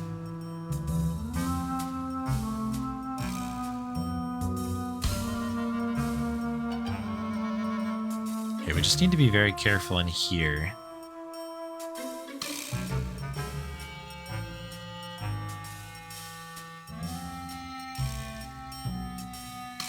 Okay, what's this? Okay, so we have the down one over there.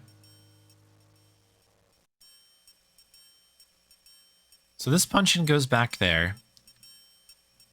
We can maybe have a look at that now, I suppose.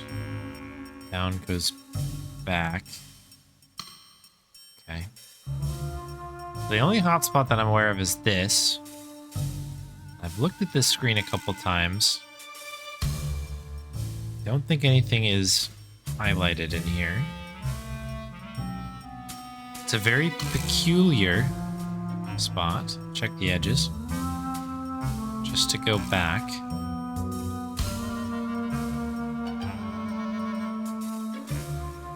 The moose neighbor. Oh, right here, yeah. Star of the hit film, The Moose Neighbor.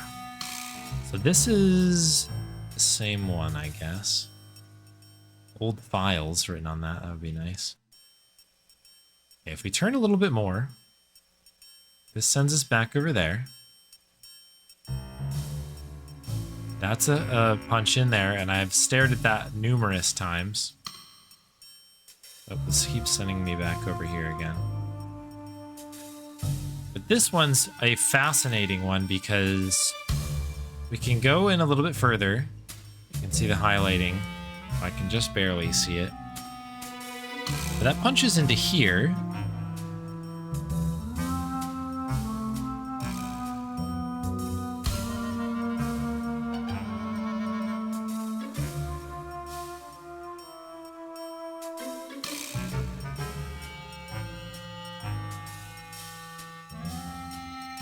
But this doesn't appear to have anything I can do here. Just a plunger in a sink that needs to be plunged. We do not appear to be able to assist that situation at all. Okay, so if we pull back out, do a twist.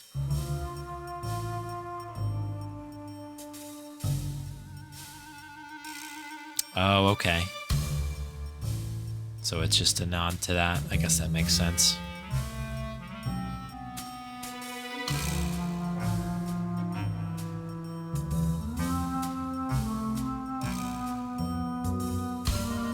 Okay, so we can punch into the phone, it looks like.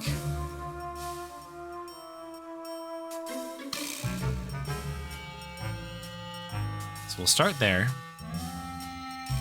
These buttons do not appear to do anything. I can't plunge that. Not putting my lips on that. If I pull out.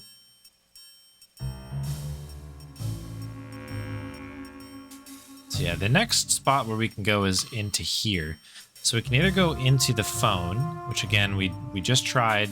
Does not really, there's nothing for us to do.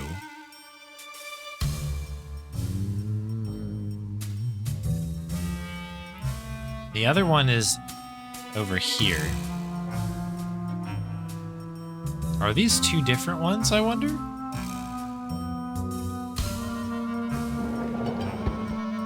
Yep, they are. Okay, well this has got to be it here.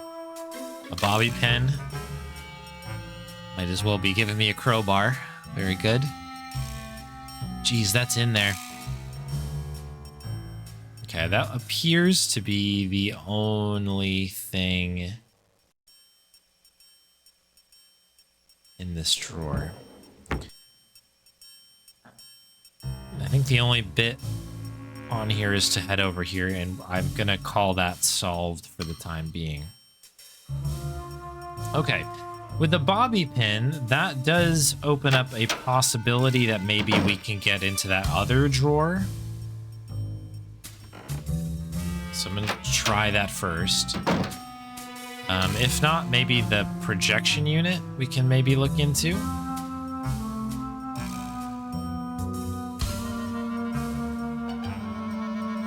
I'm assuming we can pick a lock with this thing. I guess I'm making a slight assumption. Nope, that worked. And we get to keep it. Very good. All right, so we have a book of some kind. We have the Stage Technician's Guide. Okay, new page.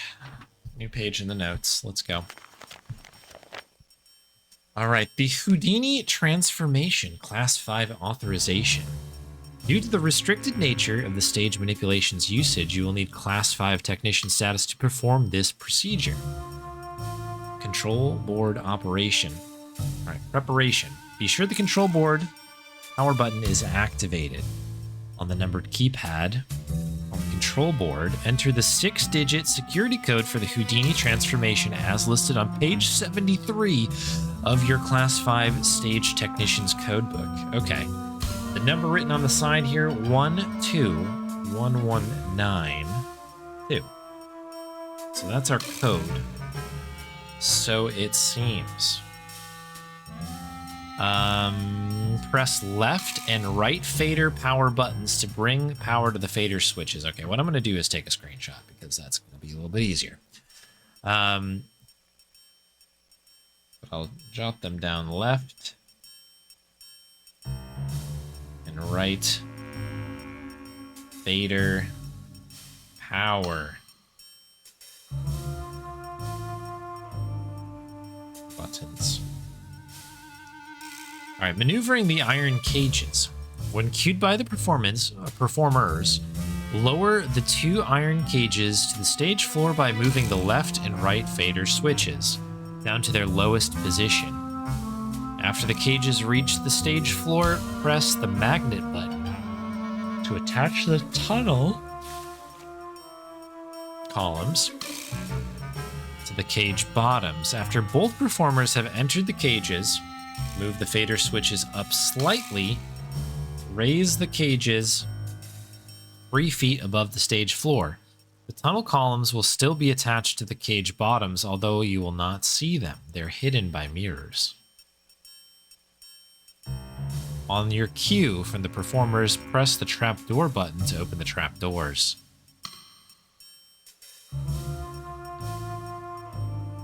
Okay, the lock button and other security measures. Important! You must depress the lock switch after all stage manipulations have been completed in the proper order, as this will lock all elements in place. For security purposes, all stage elements and board controls will move to their original positions if the lock button is not activated. The lock button cannot be activated until all stage manipulations have been completed in the proper order. Got it. Okay, so we have to do everything in the right order. Secret rooms and tunnels. The quick switch box. All right, the performers in the cages will exchange places via the quick switch box under the stage. The trick chair, foot elevator, and tunnels. A third performer will exchange places with the fourth performer seated in the trick chair in the front row of the auditorium. To access the trick chair from the quick switch box, the third performer will have to use the tunnel system beneath the box. The tunnel system runs from the quick switch box to the magician's room and the trick chair. Holy smokes, okay. All right, we got a little diagram here. The third performer can access the trick chair via the foot elevator beneath the chair. A seamless transition from the fourth performer to the third will be achieved by using the large costume shell. The shell rests sturdily in the chair, whether the performer is inside it or not. Magician's room. In this room, located beneath the stage and besides the basement, is for magicians and related staff performers only. Okay. Cool. All right.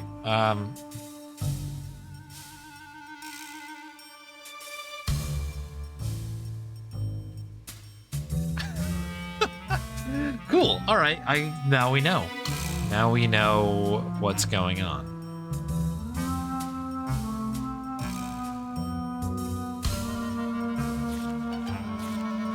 That was the end, right? Just to be sure. Yeah, that appears to be the end.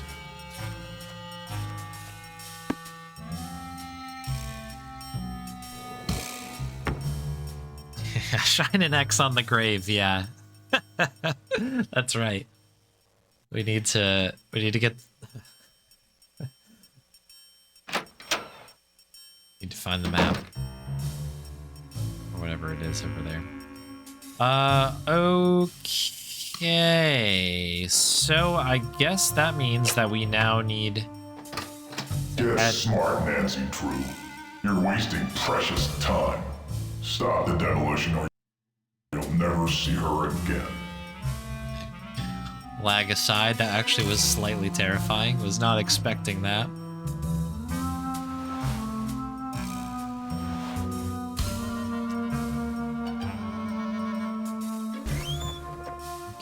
Okay. Well, lucky for you, disembodied voice. I'm like on the way to doing what I hope is something along those lines. All right. Let's see what we can do here. So we should have a code of 121192. Okay. Then we need to go into here and do the left, right fader power buttons. Left, right.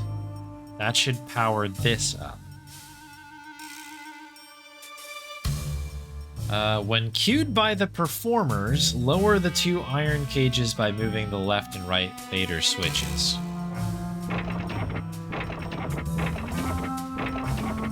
Okay, I assume that is what we wanted to do.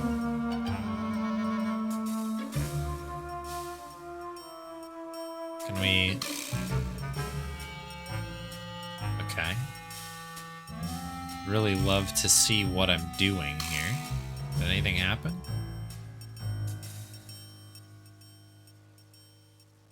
Okay, whatever. Let's stick with the program here. Oh, it's back up. Did I mess something? Okay, when I leave, I must reset it.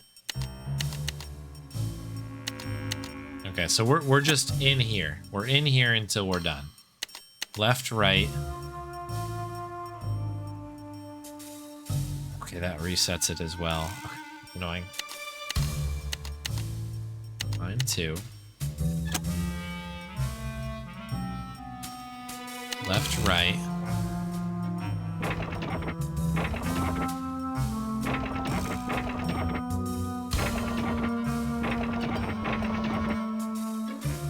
Oh, nice. Yeah, we can. Nice, good call. Okay, so those are down now. After the cages reach the stage, press the magnet button. Okay. That attaches to the cage bottoms. After both performers have entered the cages, move the fader switches up slightly to raise them 3 feet above the stage floor. I'm going to have to hope that that's 3 feet there. Does that look like 3 feet? I would say so. Roughly from out here, I can't see. We'll try it out.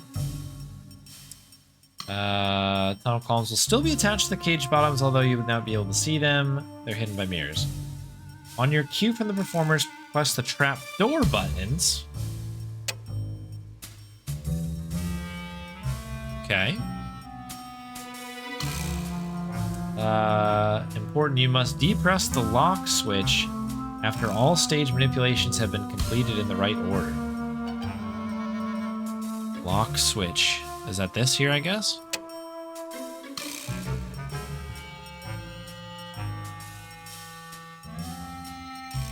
The lock button cannot be activated until all stage manipulations are done in the proper order.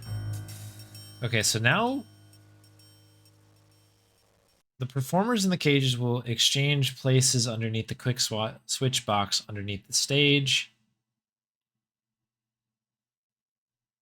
Okay. Okay.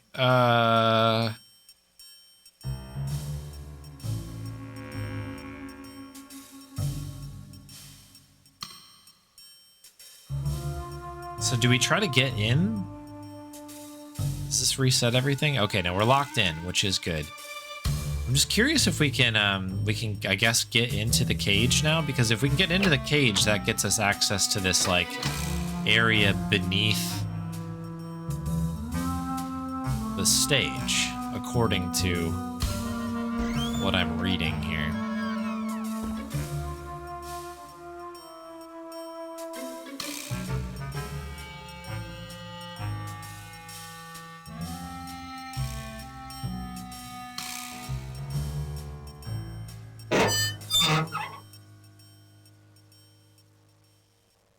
Okay. Let's quickly save, I guess. Should we save? Age. Save. Done. Continue. Okay. Let's continue to go down. All right, here we are.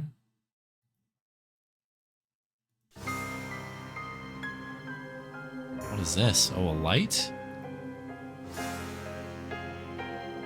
Maya! Ruh-roh. Oh, she's in there. Oh, she's gone!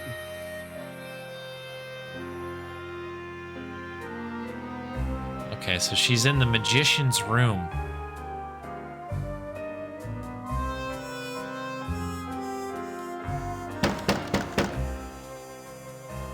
I'm glad I saved.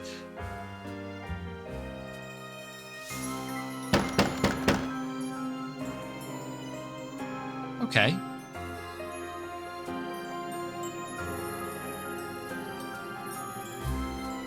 Is there any other, like, anything I can look at in here? I can turn around.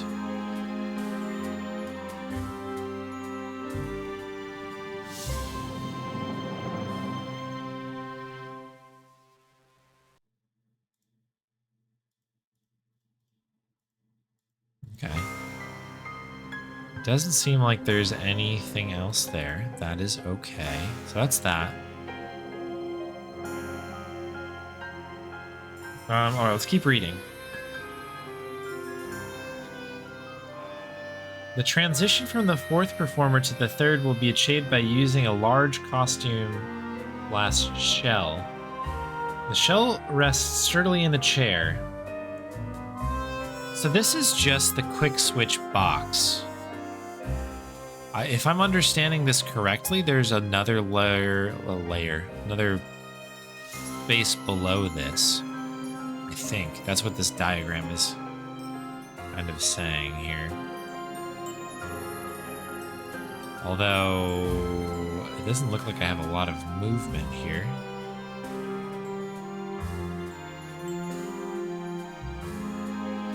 This is just going side to side.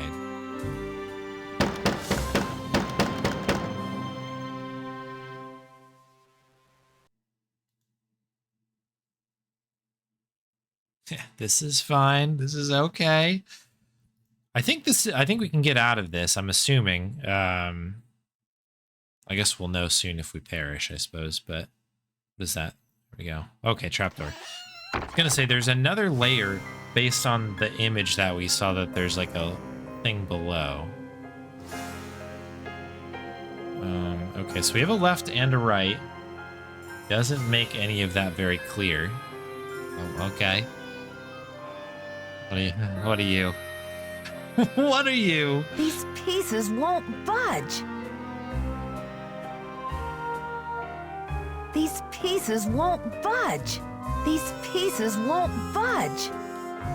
These pieces won't budge. Okay, even the ones with the pieces arrows won't there. budge. These pieces won't budge. Alright, so the pieces, it appear, do not want to budge. So we'll move on here briefly. Okay, this is the elevator. So this is the trick chair, I take it?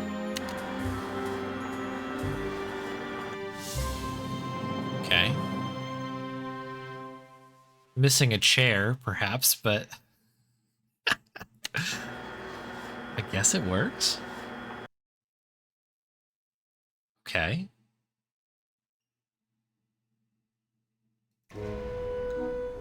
Help! Is anybody out there? Who's there? It's Nancy. Nancy? For goodness sakes. What are you doing down there? This chair seems to be stuck. Hold on, I'm greasing the wheels here. I found a secret room under the stage. I've got to check it out. The magician's room. I swear, Nancy, as long as I've worked here, I've never been able to find my way in there. I found the door, but the pieces that open the door are stuck. Here, try this. Hurry. And then locked us back down here. Ooh, I can't get a good read on anybody right now. Everybody seems guilty of something. All right, so we've got some WD-40 presumably here, some greaser. This should loosen things up. Alrighty, what are we about to get into here now? Yeah. Yep. Yep.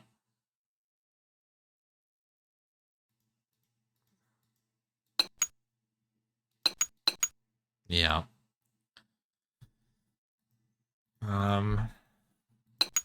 Okay, I have to hit the arrows to move them. Okay, that makes sense. Okay. These ones don't move up and down. Happy Sakuban, yep. We haven't played Yoda Stories in a while here, so, you know, we were due. We were due for a little bit of this, weren't we?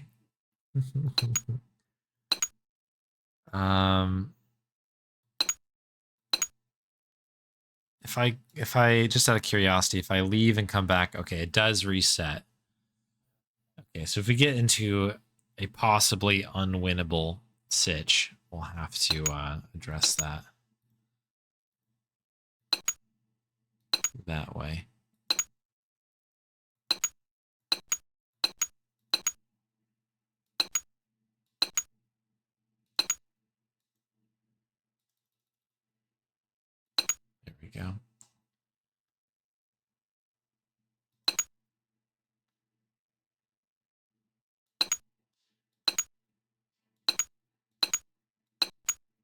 Ooh, a nice big one there.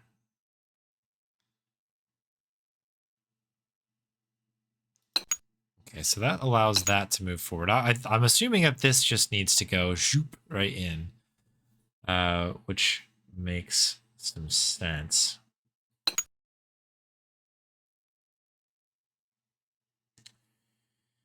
Okay, so how do we deal with the next bit here? Okay, so this one moves forward and backwards. That's good to know. So I guess we need to get this one out of the way and ultimately need to get these two out of the way. And yeah, I guess I was just meaning Yoda stories, meaning we're pushing boxes around. As we're one to do.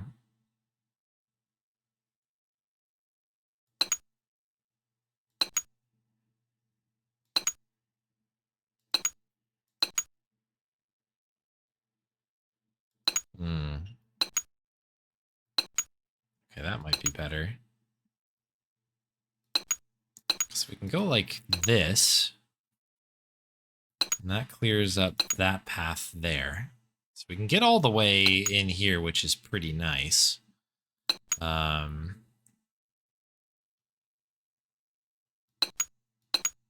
Scoot that one out of the way. We're going to have to deal with a little bit of that in due time. Get that going, though, which is good. Slide. We're very close. Because now we've actually got a clear path. But now we are stuck in a different situation here. Can we maybe finagle? No, that's not going to do it. Quite close, though. Quite close indeed.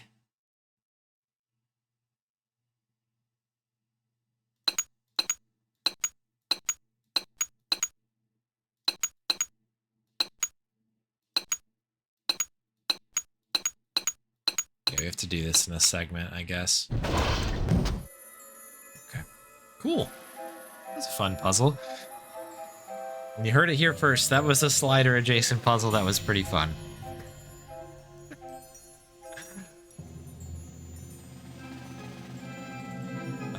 Okay, we are in here now. Well, that seems safe. Anything we need to cut? I don't think so. Not yet, at least.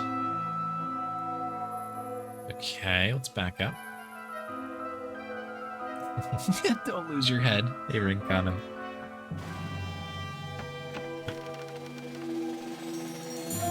What do we have in here? An egg. Gloves. Rubber is shockproof. Okay, rubber is shockproof.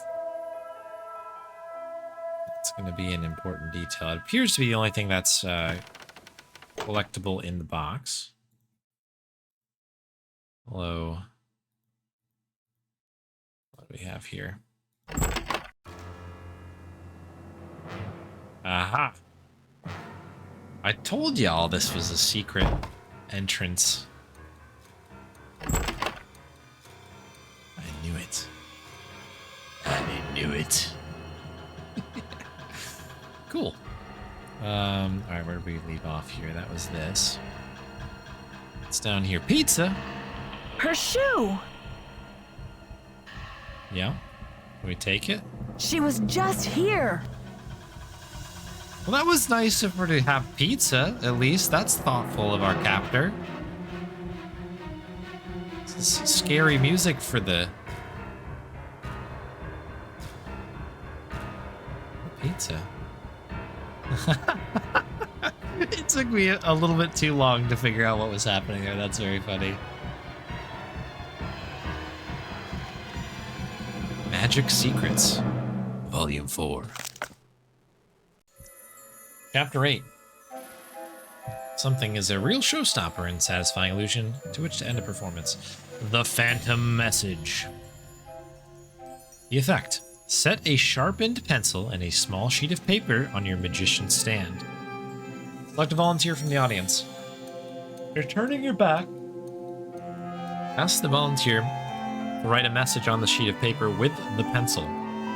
Figure 101, concealing the card beneath the piece of paper.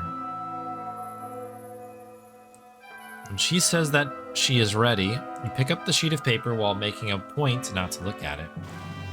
Crumple the paper into a ball, and to the amazement of the audience, make it explode into a ball of flames. You then produce a deck of cards from your pocket and set it on the magician's stand. The volunteer picks a random card from the deck. Explain to the volunteer that her written message has risen from the ashes and will make itself known. Take the sharpened pencil and begin to rub the face of the volunteer's card gently with the side of the pencil tip.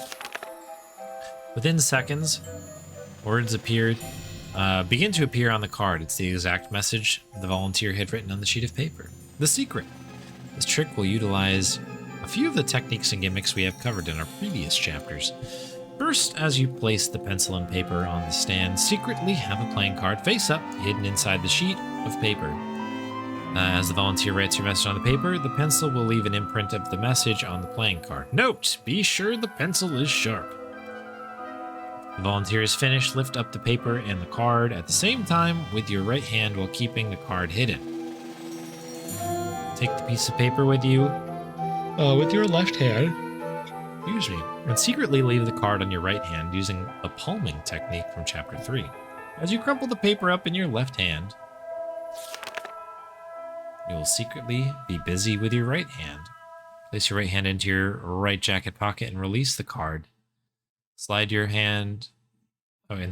flash paper trigger onto the index finger and then secretly palm a wad of flash paper as you remove your hand from your jacket pocket. While holding the crumpled message in your left hand and hiding the flash paper in the right hand, give the illusion that you're taking the crumpled message into your right hand. To be achieved by using the French drop technique from Chapter 2. As you pretend to hold the message in your right hand, this is very complicated. Secretly drop the real message into your left jacket pocket with your left hand. Now in your right hand, ignite the flash paper with the spark from your flash paper trigger. As you throw the wad of flash paper into the air, it will burst into a quick and bright flame. Important notice to young magicians: use flash paper only under the supervision of an adult. With your left hand, pull a deck of cards out of your inside jacket pocket and set them on your magician's stand. As you do this, slip your right hand into your jacket pocket. Secretly remove the flash paper trigger from your index finger and take the card with the imprint on it into your right hand. Palm the card from view as you take your right hand out of your pocket. Secretly put the imprinted card into the deck of cards on your magician's stand and make sure that this card will be chosen by your volunteer. This can be achieved by using the card force as outlined in the next chapter. After the volunteer chooses the imprinted card at random, gently rub the sides of the pencil across the face of the card. The imprint will message and it will surface, yada yada. Very good. Oh my goodness. Chapter 9, the card force. It's teaching us some card tricks here. The Alliance doesn't come after us here. As you are undoubtedly learning, nothing is really left to chance in Magic. When you ask somebody to choose a random card from a deck of playing cards, one thing is for sure: he will always take the card you want him to take. Oh. Using Card Force. Must have missed that movie. The automatic 10th. Though very simple, I should say, this card force is quite effective. Before you perform the trick, secretly set it up by doing the following. Take a deck of cards, place it face down on the table, take a card of your choice, let's say the Queen of Hearts, and place it as the 10th card from the top of the deck. Hand this secretly stacked deck to an audience member. Place it face down in her left hand and tell her that she is going to choose a random card out of the deck. Ask her to choose a number between 11 and 20. For our purposes, let's say she picks 14. You then ask her to count and place from the top of the deck, one at a time, 14 cards into a new pile on the table. After she's done this, ask her to take the new pile. Oh my goodness, sorry.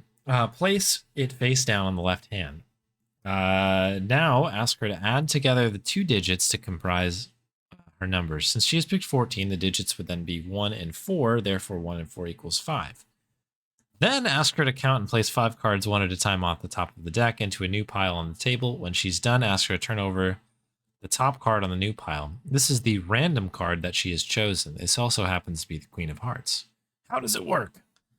The magic in this trick happens through a mathematical equation. Choosing any number between 11 and 20 and adding those 2 digits together will always automatically reveal your 10th card. Try it.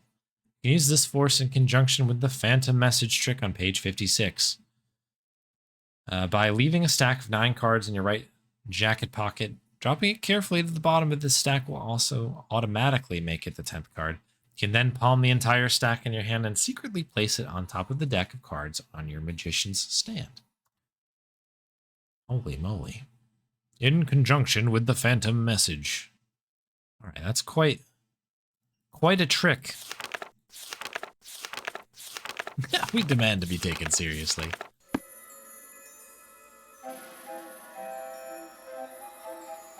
Is there anything else in here that was from there? That looks good. A lot of reading. I'm to get back my bearings here. Tortellini. A tasty dish. What is that? Hang on. Whoa. What occurred just right now? Okay, so there's a door here. So I think what I was clicking on, I thought was this, but was actually this.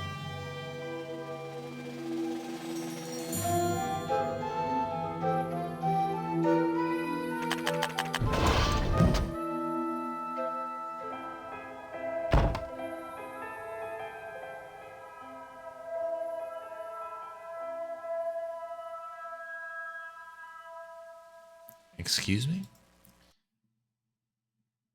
Well, that's rude. Okay. That's fine.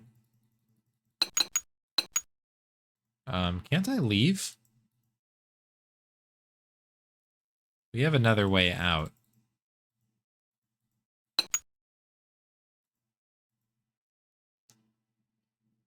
I don't have to do this puzzle again, right?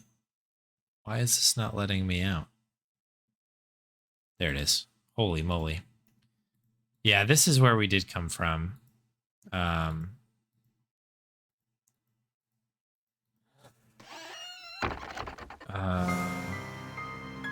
Oh, wait. I do need to go back in there. Yeah. Oh, shoot. Maybe I can get out this way.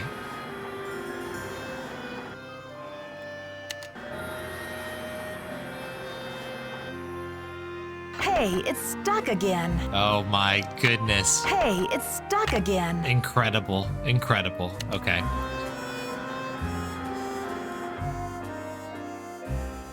Alright, I guess if we can do it once, we can do it again, right?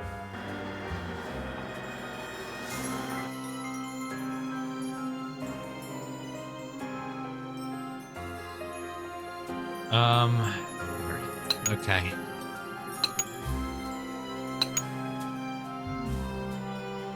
What did I do here to get out of this thing?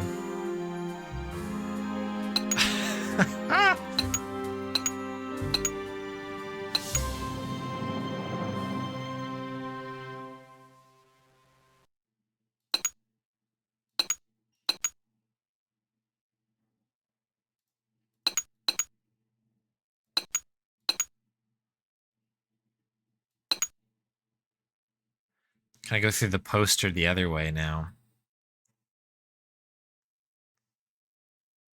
Yeah, I think I can, but the problem is I think we're locked down here right now. I guess there's a small chance that if I go up here, maybe these are open again, but I imagine that they're probably not.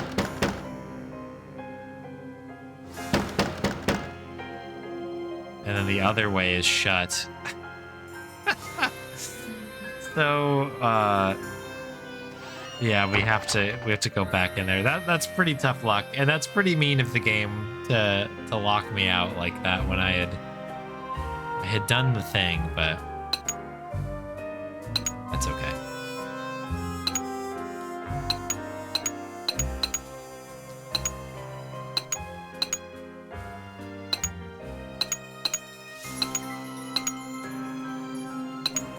Okay, I think that was the one we needed to do first, right? Something like that.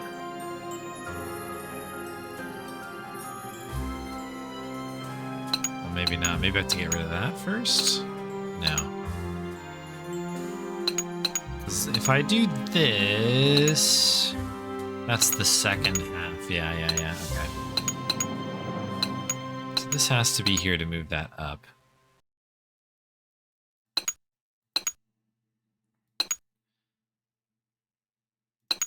But what is the other piece that I'm missing? Does this need to go up, up?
Yeah.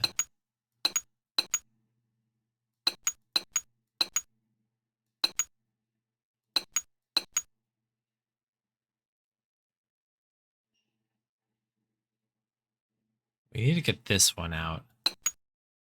And to do that, I think we need to go like this.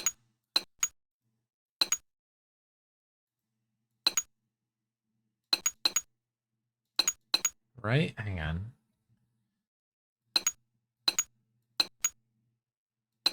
Because that allows us to drop that one.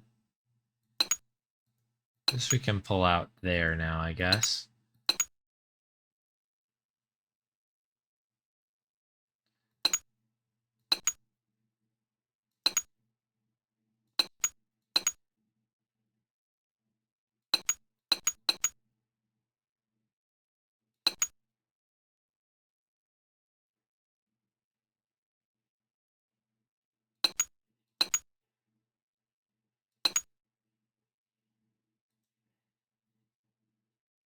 That one shouldn't matter, I don't think. Oh my goodness. I like used all my brain power to do this once. Okay.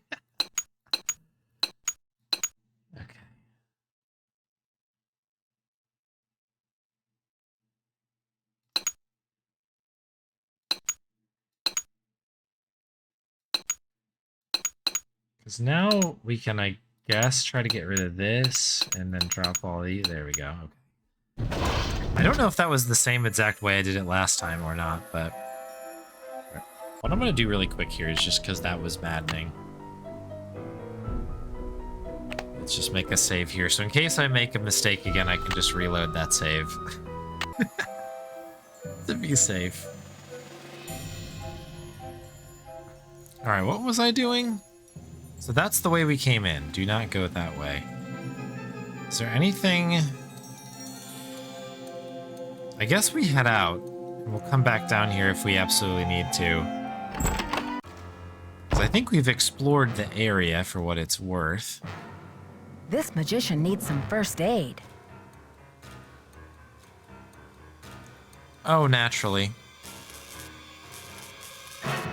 The gate is electrified. Is this a death? Keep this door open. It will automatically lock if it closes. Thanks, Joe Hughes. All right, the gloves. Alright. That was an insane screen, by the way.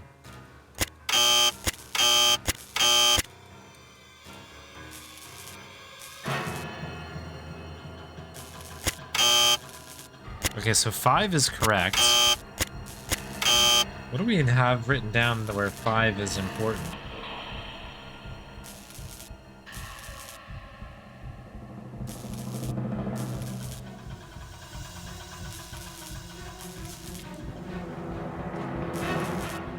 Do we have to brute force this?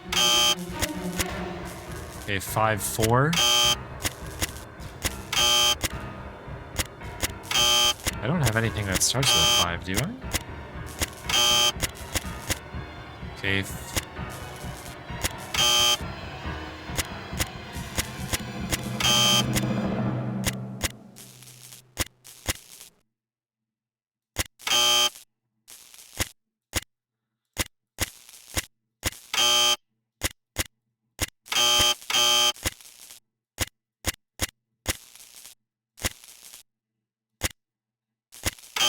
Oh, we were so close.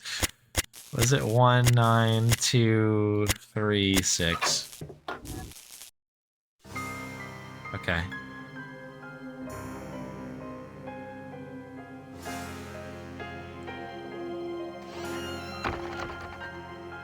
Was that like, was I supposed to know that number, or was that supposed to be done like that, where you kind of like just try, it's like a game of memory, effectively?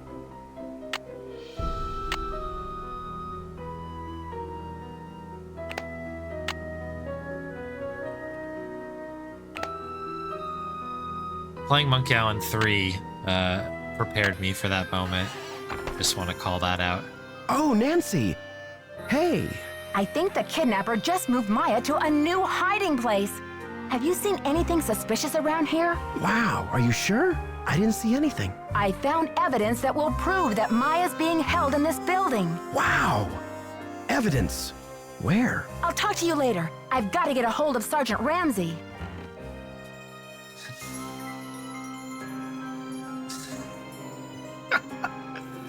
How is everybody so just cool with all of these things? Like, somebody's bound to not be guilty here, right? How's progress?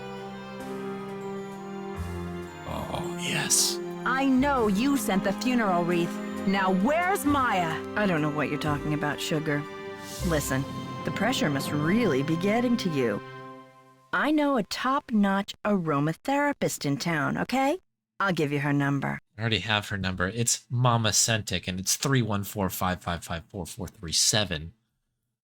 Thank you very much. I'm not stressed out. I'm livid. I went through your stuff and I know what you did. You broke into my personal property? I could have you arrested for that.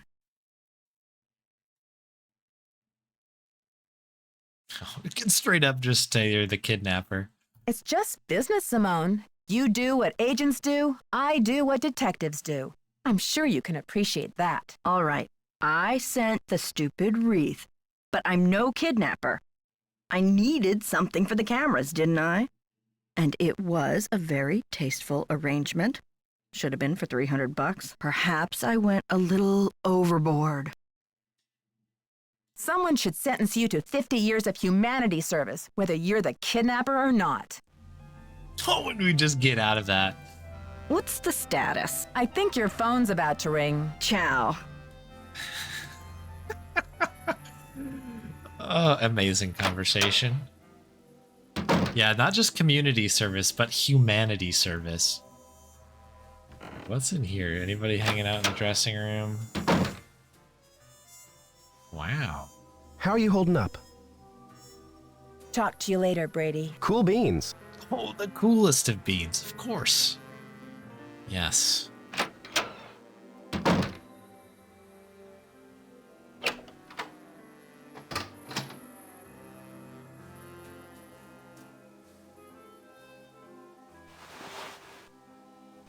Alright. Trying to get to the sergeant here. Yeah, if this guy doesn't want to investigate after this, I really don't know what to say. Is this guy just hanging out here? He sure is. Hola. Catch you later. Fight the power. Yeah, fight the power, alright, yeah. beans. Hasta la pasta. Alright, let's call up our old friend, the sergeant.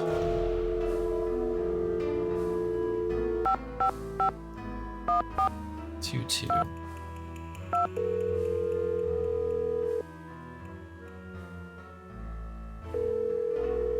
I hope we get a little bit of the waiting St. Louis music Police now. Department.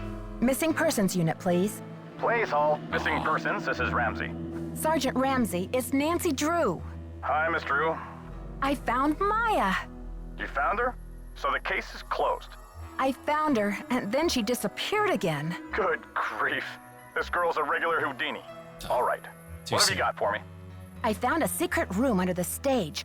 I saw Maya through a peephole, but by the time I got into the room, she was gone. The kidnapper must have moved her. A peephole, huh? Are you sure you saw her? Sir, there's evidence. Pizza boxes and one of Maya's shoes. I left everything where it was so you could see for yourself. So you think the kidnapper's been using this secret room as a base camp? Well, this is very interesting, Miss Drew. It sounds like you've been conducting quite a search. Now will you please send someone over to investigate? Yep. Just bear with me while I try to find an available car. Help is on the way, Miss Drew. Great. Bye. Trying to find an available. I also don't know what's incriminating about pizza boxes. I just want to be clear on that. The shoe, I'm with you all the way. Pizza boxes? Are pizza boxes the work of a kidnapper?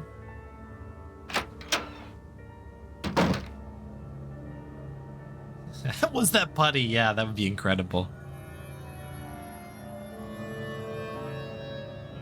Brock Sampson. PI. Alright, that guy's gone. Alright, should we check on the guy up here? Because I feel like that guy's app's up to no good. Hi, Nancy. What happened? I found Maya. You found her? Oh, that's great. Where is she now? By the time I got through that door, the room was empty. Are you sure you didn't just imagine you saw her? Because that's what I would do. I think the kidnapper moved her, but they left some evidence behind. Evidence? That should interest the police. Have you called them? Yeah, they said they'll come check it out, but they may not be able to get here for a while. I'll wait up for the police. You get some rest, Nancy. You're going to need it for tomorrow. Tomorrow? Thanks, Joseph. I am exhausted. We're going to sleep? Hi, Nancy. I got another threat from the kidnapper. That creepy voice came on the PA and told me to stop searching for Maya. The projection room? But who? Someone must have ducked out of the press conference. I was so busy with crowd control, I didn't even notice. Joseph, I did some checking. You don't really have any family in Greasewood, do you? Now, what you want to go digging into an old man's life for, Nancy? Everyone's a suspect, Joseph. You know that. If you have nowhere to go after the theater comes down, then maybe you're the kidnapper desperado. It's not so far-fetched, is it? Now. I am going to Greasewood, and I'm not desperate. I made up the part about my brother so you wouldn't feel sorry for me. You've got enough to worry about, don't you? You made up the part about your brother so I didn't feel bad about you? I think I feel worse knowing that your brother died. I don't know why that would make it. I mean, you just omit that part. So strange. You have to be a monster not to clean up your pizza boxes, fair enough. A very odd situation happening here. Bye.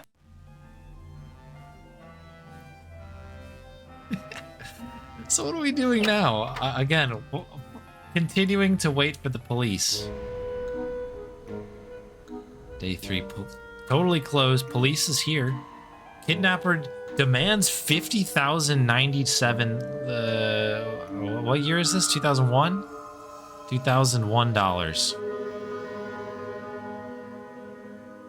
Yak Be Nimble big at the box office. Let's go. It's no My Moose Neighbor or whatever it is. The Moose Neighbor. Look at this picture of this guy. The St. Louis Police Department received a call yesterday demanding 50 grand for the return of Maya. The stunning development marks the first significant lead in a mysterious... Did I lose the game? I'm just having to, like, parse this. I'm like, did we lose?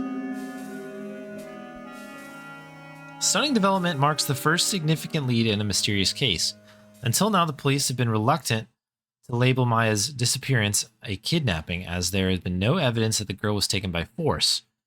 She's a reporter from the University Wash U newspaper. A call came in at 4:36 yesterday afternoon. Due to a voice distortion device, the police are unable to determine whether the caller was male or female, but they were able to trace the call back to a payphone in Granite City. According to earlier rumors, the alleged kidnapping was motivated by a fanatic's desire to save the Royal Palladium from today's scheduled demolition, but yesterday's caller made no reference to the theater. The police now believe the kidnapper's desperation is financial in nature and will not stop the demolition from proceeding according to schedule. As for the ransom, see ransom A4 for details.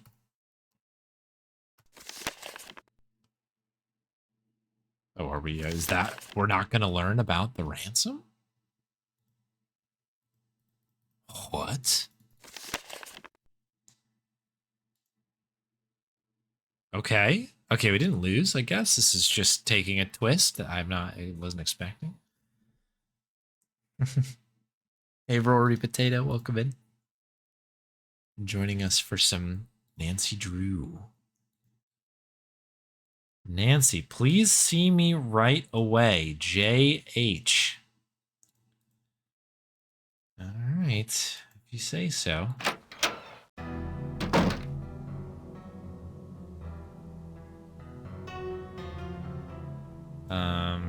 Should probably save again.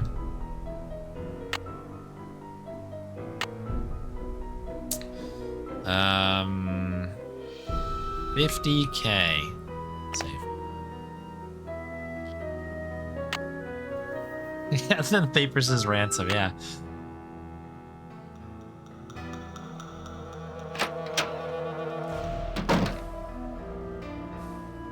Can you believe this ransom demand coming out of thin air?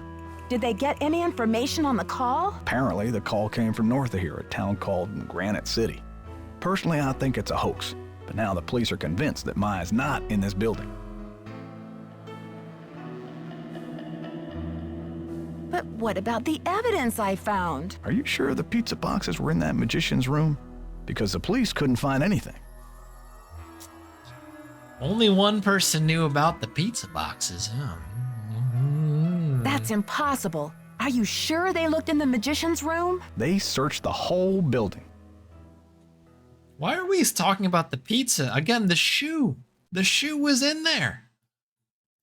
How could they miss 2 big pizza boxes with leftover pizza inside? What about Maya's shoe? No trace of that either. Even without the evidence, that corner of the room had obviously been lived in recently. Follow your gut, Nancy. If you think Maya's still here, you keep looking for her, you hear? It's only a matter of hours until the demolition. How are you holding up, Joseph? Oh, fine. Everything's great. Fine.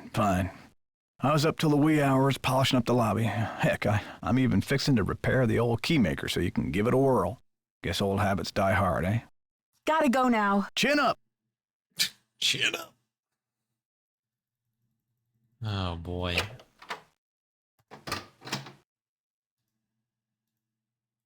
Alright, I guess we'll go check out the key making machine. Is that fixed now? That guy's back. Okay. Out of order sign's still here. I might have to put a pin in this, because I think we do have some grubs, right? Grub time. Yeah, we've got 20 minutes. Catch you later. Fight the power. Okay. Yeah, this is a good moment maybe for me to do this. Beginning of Day 3. So we'll pick this one up on the next stream, but we do need to get to some grubs. So let me throw you up here really quick.